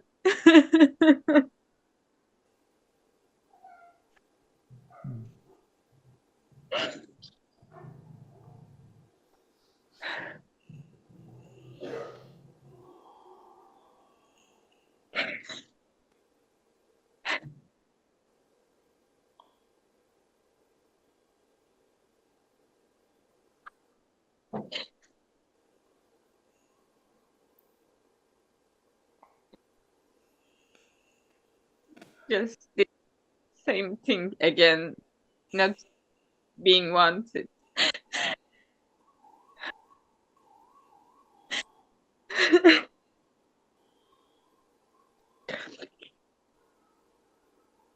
It feels just like an experience which I could not come out of this, and it just hurts me. And yeah, I don't have any other choice than to just bring it to God.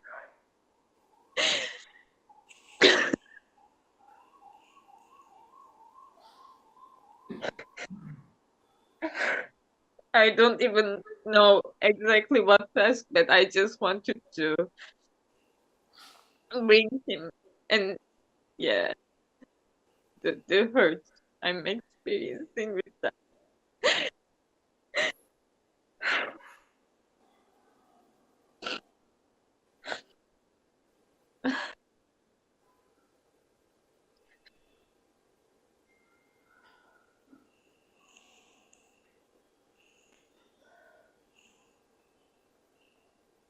Father, may I still add a prayer to that, even though I Yeah. bring to God? Okay? Yes, yes. Somehow.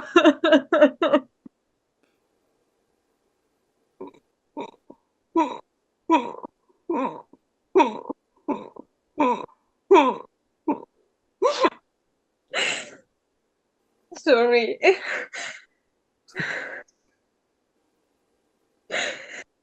I feel like I don't have space anymore it's not true, but this time I don't want to experience being fail again. I mean, I just want to ask God to convert this situation into something auspicious for me to go beyond that, but I don't want it to be fail again. Yes, my child.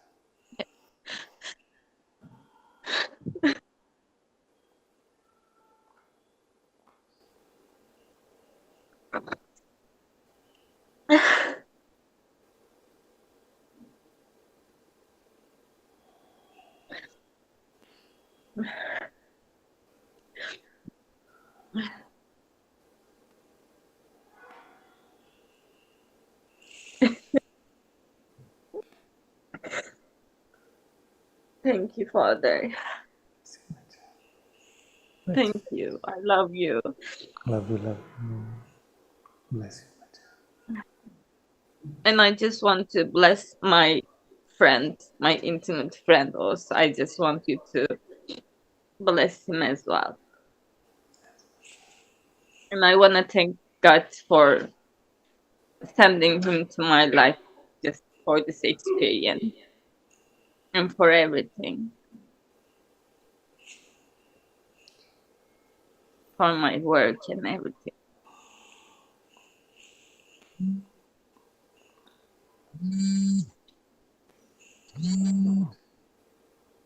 Thank you. Love you, my child.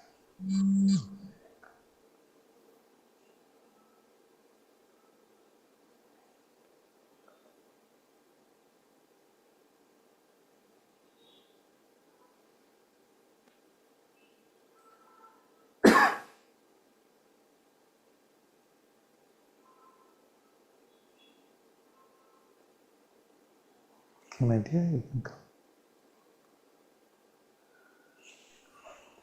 Master. Namaste. Divan usually speaks a bit softly. Is the other mic?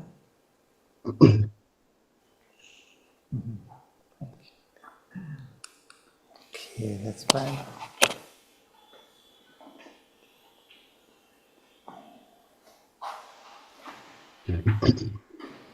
Sorry.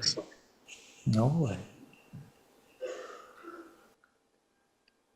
It's like something that doesn't want to speak, and that's why I wanted to speak this and just like get it out. Although I've spoken to you in emptiness about this, but it felt like there's also something that happens when I speak to you like this, you know. And it's this.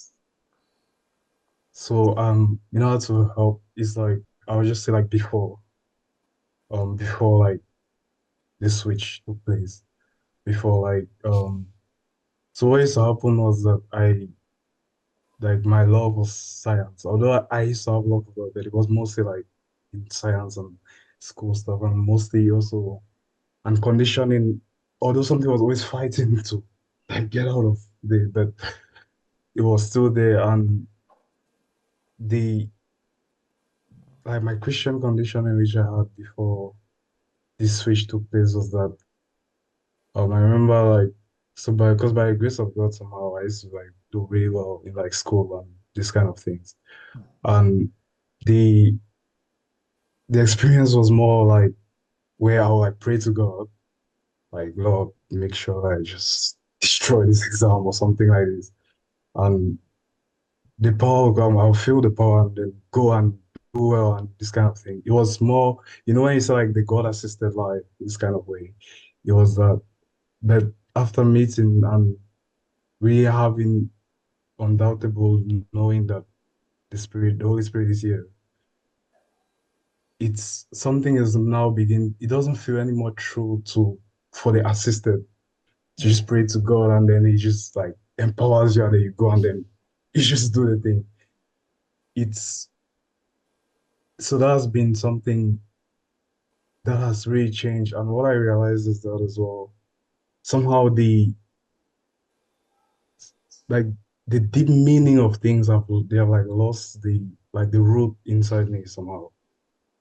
It's like it's not so like the importance of it as, and it's very difficult to explain this to like maybe to those who have that they don't know it. They may even be your parents, and because they don't understand this. But I also know that it's okay. Because God is also in them. They're also the embodiment of God. But what I've been finding, I don't know, I'm just, as it just comes in me, I'm just going to say it. So, that there is the drive of like achievement is not, it's somehow is not longer deeply there anymore. Although I still see like the habit of like, because I remember I had this like, and also because, and this is something that's really like been very surprising for me as well as that when like I was saying the deeper state of ignorance before meeting you and everything, I'll like pray to God and He will bless me and I'll take the credit. You see what I mean? But and so God is like so merciful that even when I do that, I'll still pray again and then He will still bless like this kind of thing. So it was like I was like, yeah.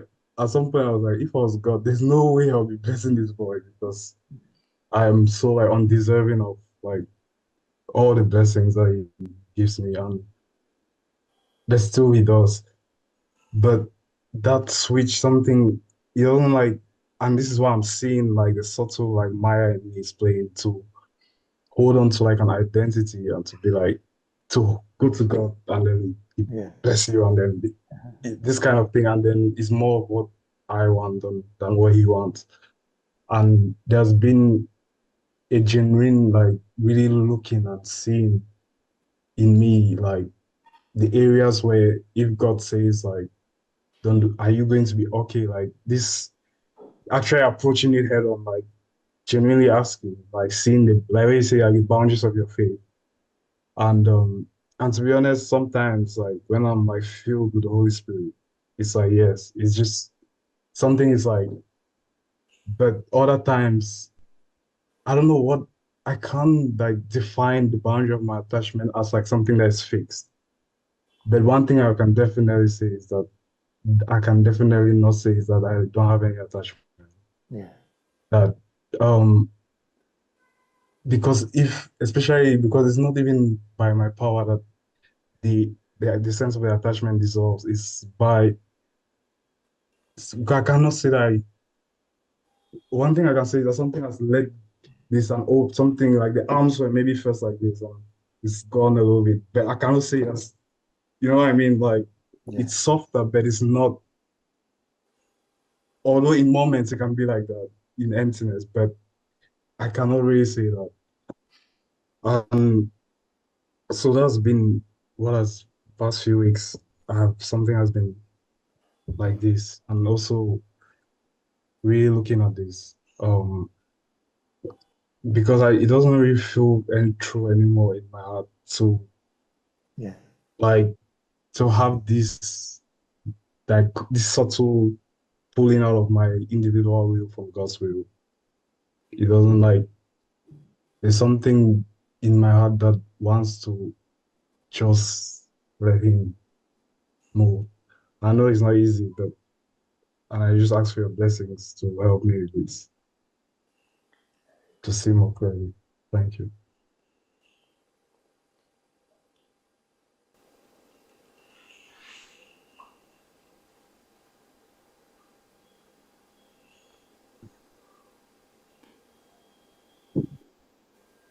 Very good exploration.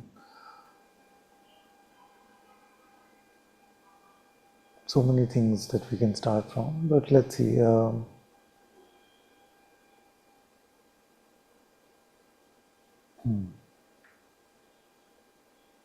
This interesting dichotomy between worthiness and unworthiness. Do we feel, and this is true that I feel like some days I just feel like with like Hindi में we say no that किस मुंह से भगवान के पास जा रहे हैं? With what face am I going to God after doing so much foolishness today?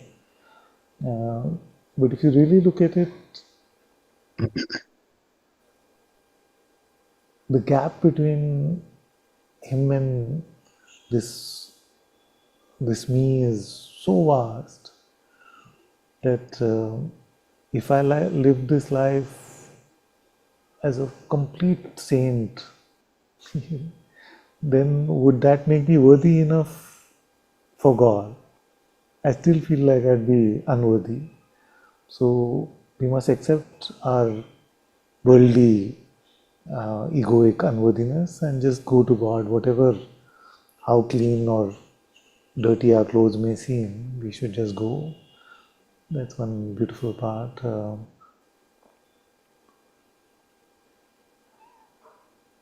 Yes, that God assisted life versus God directed life is a constant work in progress. And it's all right if we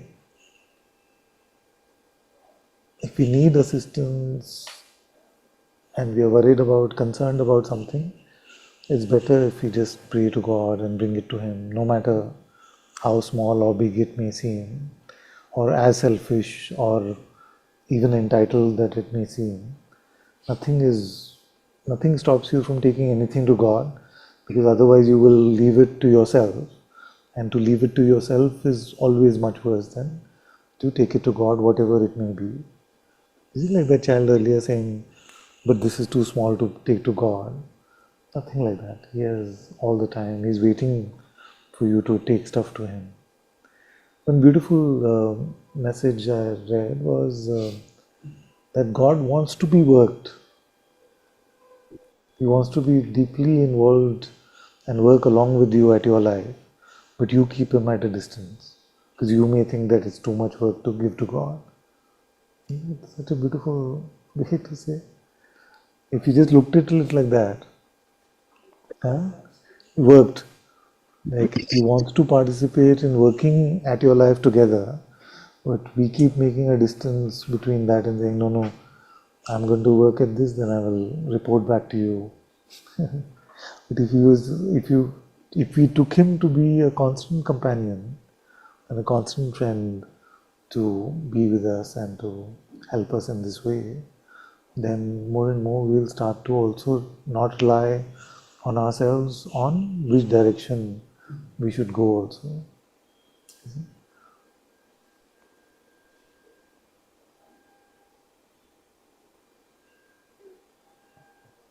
Yeah. Then in terms of how when we are in the presence of Spirit, it all seems so beautiful and connected. And then when we seem disconnected in our heart, then it can seem like we are so attached to outcomes and all of these things. But what we should really do is, once we sense that we are feeling disconnected in our heart, just don't bother with anything else. Just return back to God. Just pray for connection. Pray for presence. Pray to be with Him. So then that life becomes very simple. Living in His presence, and when we feel disconnected from His presence, then praying to return, praying for refuge again in His presence. That's also, Mas- yes, and also, you spoke about this mask, yeah, the mask of conditioning and yeah. identity. So I decided like to last week, I was like, okay, I'm going to see when this mask actually comes. So, and like I went one time to like out after like the prayer, like you feel like a presence deeply in your heart.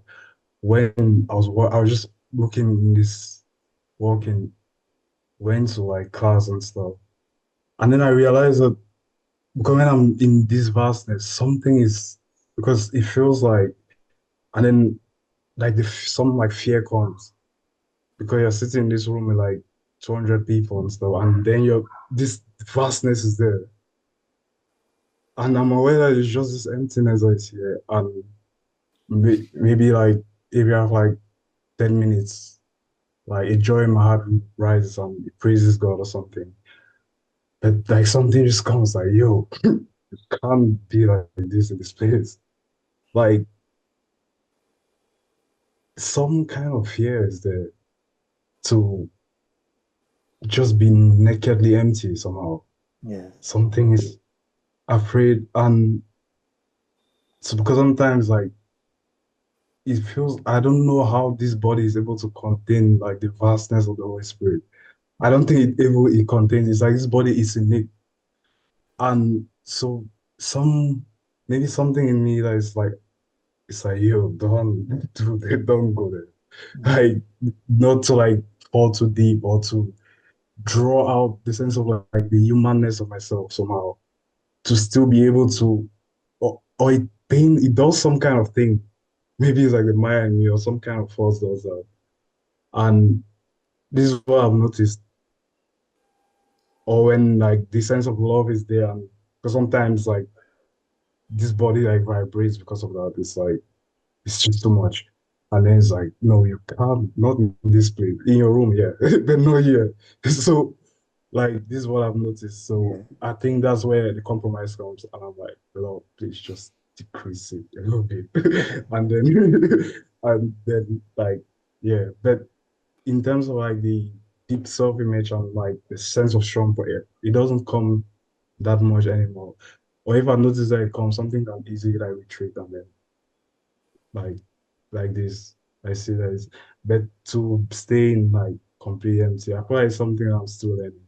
But I feel like by the grace of God it's getting like one more and a little bit, but to stay in that place, something it's like Yeah. listen, yeah. It is difficult. It is not easy. All of us are chicken in that way, We are a bit scared. Just fully hand over. And actually, what's interesting in terms of what I'm noticing is that fear of complete collapse into the vastness and the fear of having a pretense or a self-image is not, in fact, I would say it's almost the same, if not the same. Like maybe the need to keep some sort of Ananta alive, some self-image of Ananta alive is a fear of death or a dissolution of something, a fear of merging fully into the vastness, into the oneness, union with God. So I don't know if I can say, in my case, whether I can truly say that there is an absence of fear of what I will appear to be, and whether that's distinct from just the sheer nakedness of merging with Him, or just the sheer nakedness of only living in His will. It's a good contemplation to see. I feel it's all like one web, one Maya in some way, and that is the constant work. So I don't feel like I am anywhere near the end of self-image, and I don't feel like I've ever met anyone who had completely transcended all self-image. It doesn't mean that I'm sort of devaluing them. I'm just saying that the human condition seems plagued with this pretense of self-image, even if it is very transparent now. The thing is that as you grow more and more, even the most transparent seems like the most troublesome. Like this Ananta feels yucky to me too. Like, yeah. And that is the constant endeavor. But with age, I'm also realizing that these things are not rushed. I can't be, because that will be more Ananta if I try to be brutal about it and say, like that, then it becomes like, oh, the next head of Ravan seems more godlike, when it comes. So you have to allow His grace to push it out, just push it out. So We need to be careful of the 10 heads of Ravan, which he just set fire to in Dashera. So, because I feel like with every new head that comes, it seems more, I can live with this one. Isn't it? This is better. This is a new spiritual me. But just to, God has to give us the eyes to see that, pride in that. Just, so is there sharing God's light without pretense here? No, there isn't. And that is the constant work, constant humility that has to deepen. And I feel it's the same as the fear of death or complete dissolution into the oneness of God.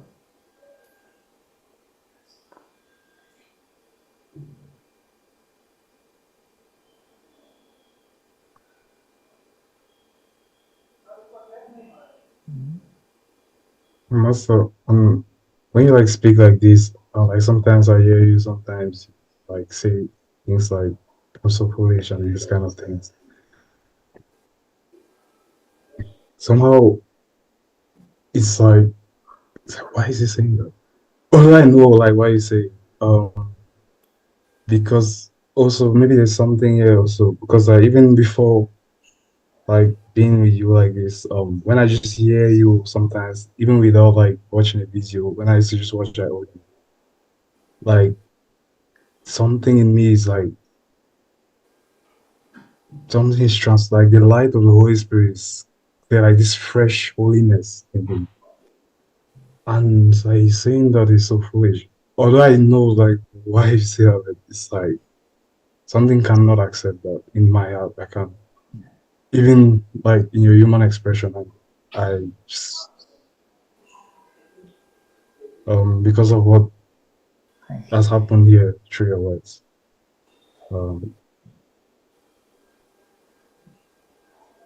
Yeah, thank you. Thank you, my child. I've also deeply contemplated this as to when it started coming from here, especially after the prayer of the beggar servant came, I really contemplated this. Firstly, I have to say that I mean that. I mean, pretense is here most of the time, but when it comes to saying or recognizing my foolishness, I feel like those are the moments of the least pretense that plays out from here. So that is the first thing I wanted to say. The second is that I have contemplated this topic of the possibility of, and this is not for you, I don't feel like you can be shaken that easily, but especially new students, disciples, hearing like that the teacher is so foolish and he is openly admitting that, then whether the difficult project which I'm asking everyone to embark on, and that needs a lot of faith in the teacher as well, whether somewhere that faith may be shaken and we may start to feel a lot more doubt because of these things. And it is possible, and maybe it has happened to a few as well. But if I were to weigh both of those things, I have to say that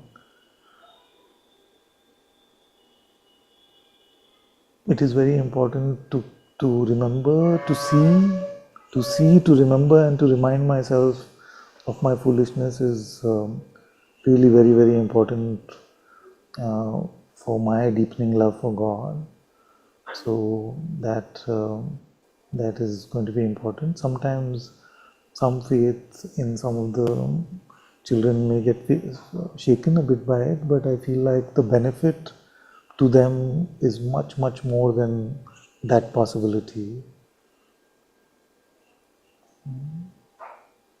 But I also know where you're coming from and your deep love for me.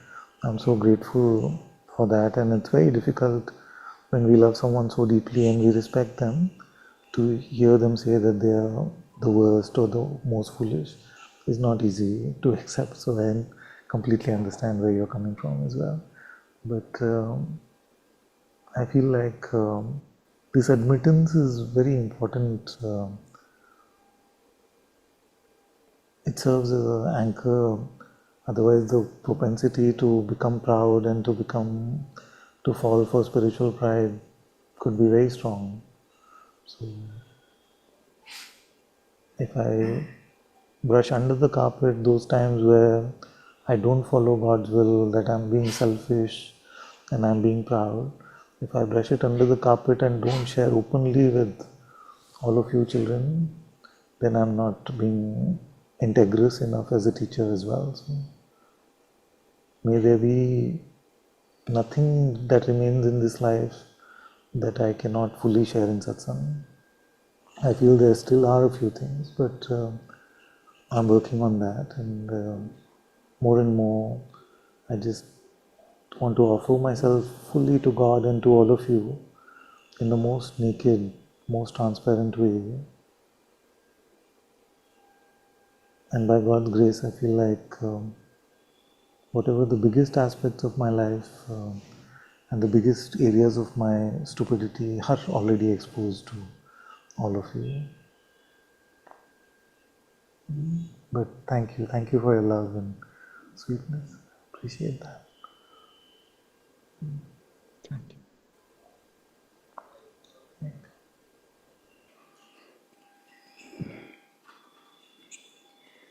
Shri गुरु चरण सरोज रज निज मन मुकुर सुधारि राम निज मन मुकुर सुधारि बरनौ रघुबर विमल जसु जो धायक फल चारि तुलसी जो धायक फल चारि बुद्धिहीन तनु जानिके सुमिरो पवन कुमार राम सुमिरो पवन कुमार बल बुद्धि विद्या देहु मोहि हरहु कलेस विकार हरहु कलेस विकार।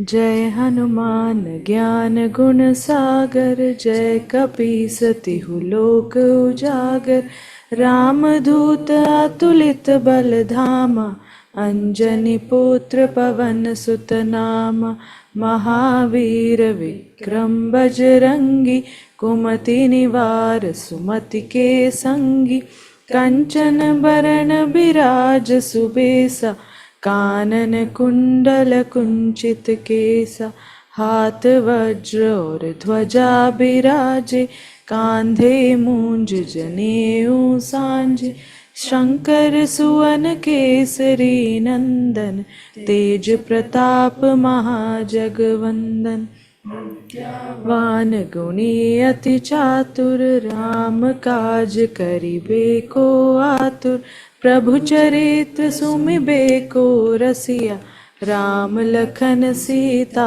मन बसिया सूक्ष्म रूप धरि सियहि दिखावा विकट रूप धरि लंक जरावा भीम रूप धरि असुर संहारे रामचंद्र के काज संहारे लाय संजीवन लखन जियाए श्री रघुवीर हर्षि उर लाए रघुपति की बहुत बड़ाई तुम मम प्रिय भरत ही सम भाई सहस बदन तुम रोजस गावे अस कहि श्रीपति कंठ लगावे सनकादिक ब्रह्मादि मुनीसा नारद सारद सहित अहिसा जम कुबेर दिगपाल जहाते कभी कोविद कहि सके कहाते तुम उपकार सुग्रीवहि कीन्हा राम मिलाय राजपद दीन्हा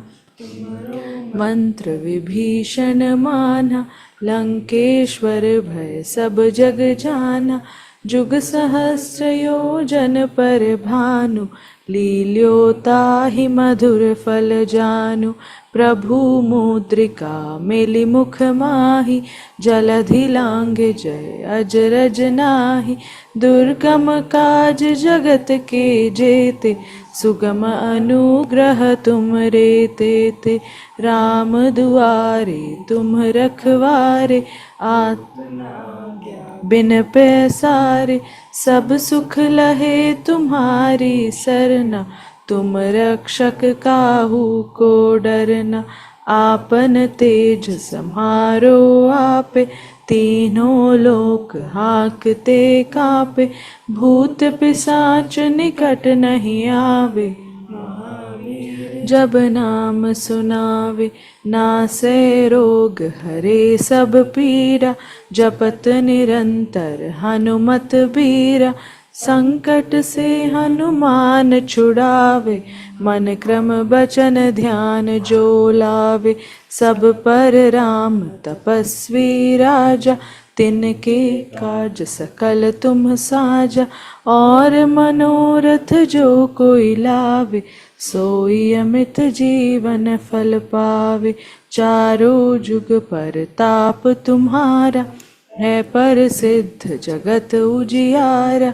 साधु संत के तुम रखवारे असुर निकंदन राम दुलारे अष्ट सिद्धि नव निधि के दाता असवर दीन जानकी माता राम रसायन तुम्हरे पासा सदा रहो रघुपति के दासा तुम्हारे भजन राम जी को पावे जन्म जन्म के दुख बिसरावे अंत काल रघुबरपुर जाई जहाँ जन्म हरि भक्त कहाई और देवता चित्तन धरहि हनुमत से ही सर्व सुख करहि संकट कटे मिटे सब पीड़ा जो सुमिरे हनुमत बलबीरा जय जय जय हनुमान गोसाई कृपा करहु गुरुदेव की नाहि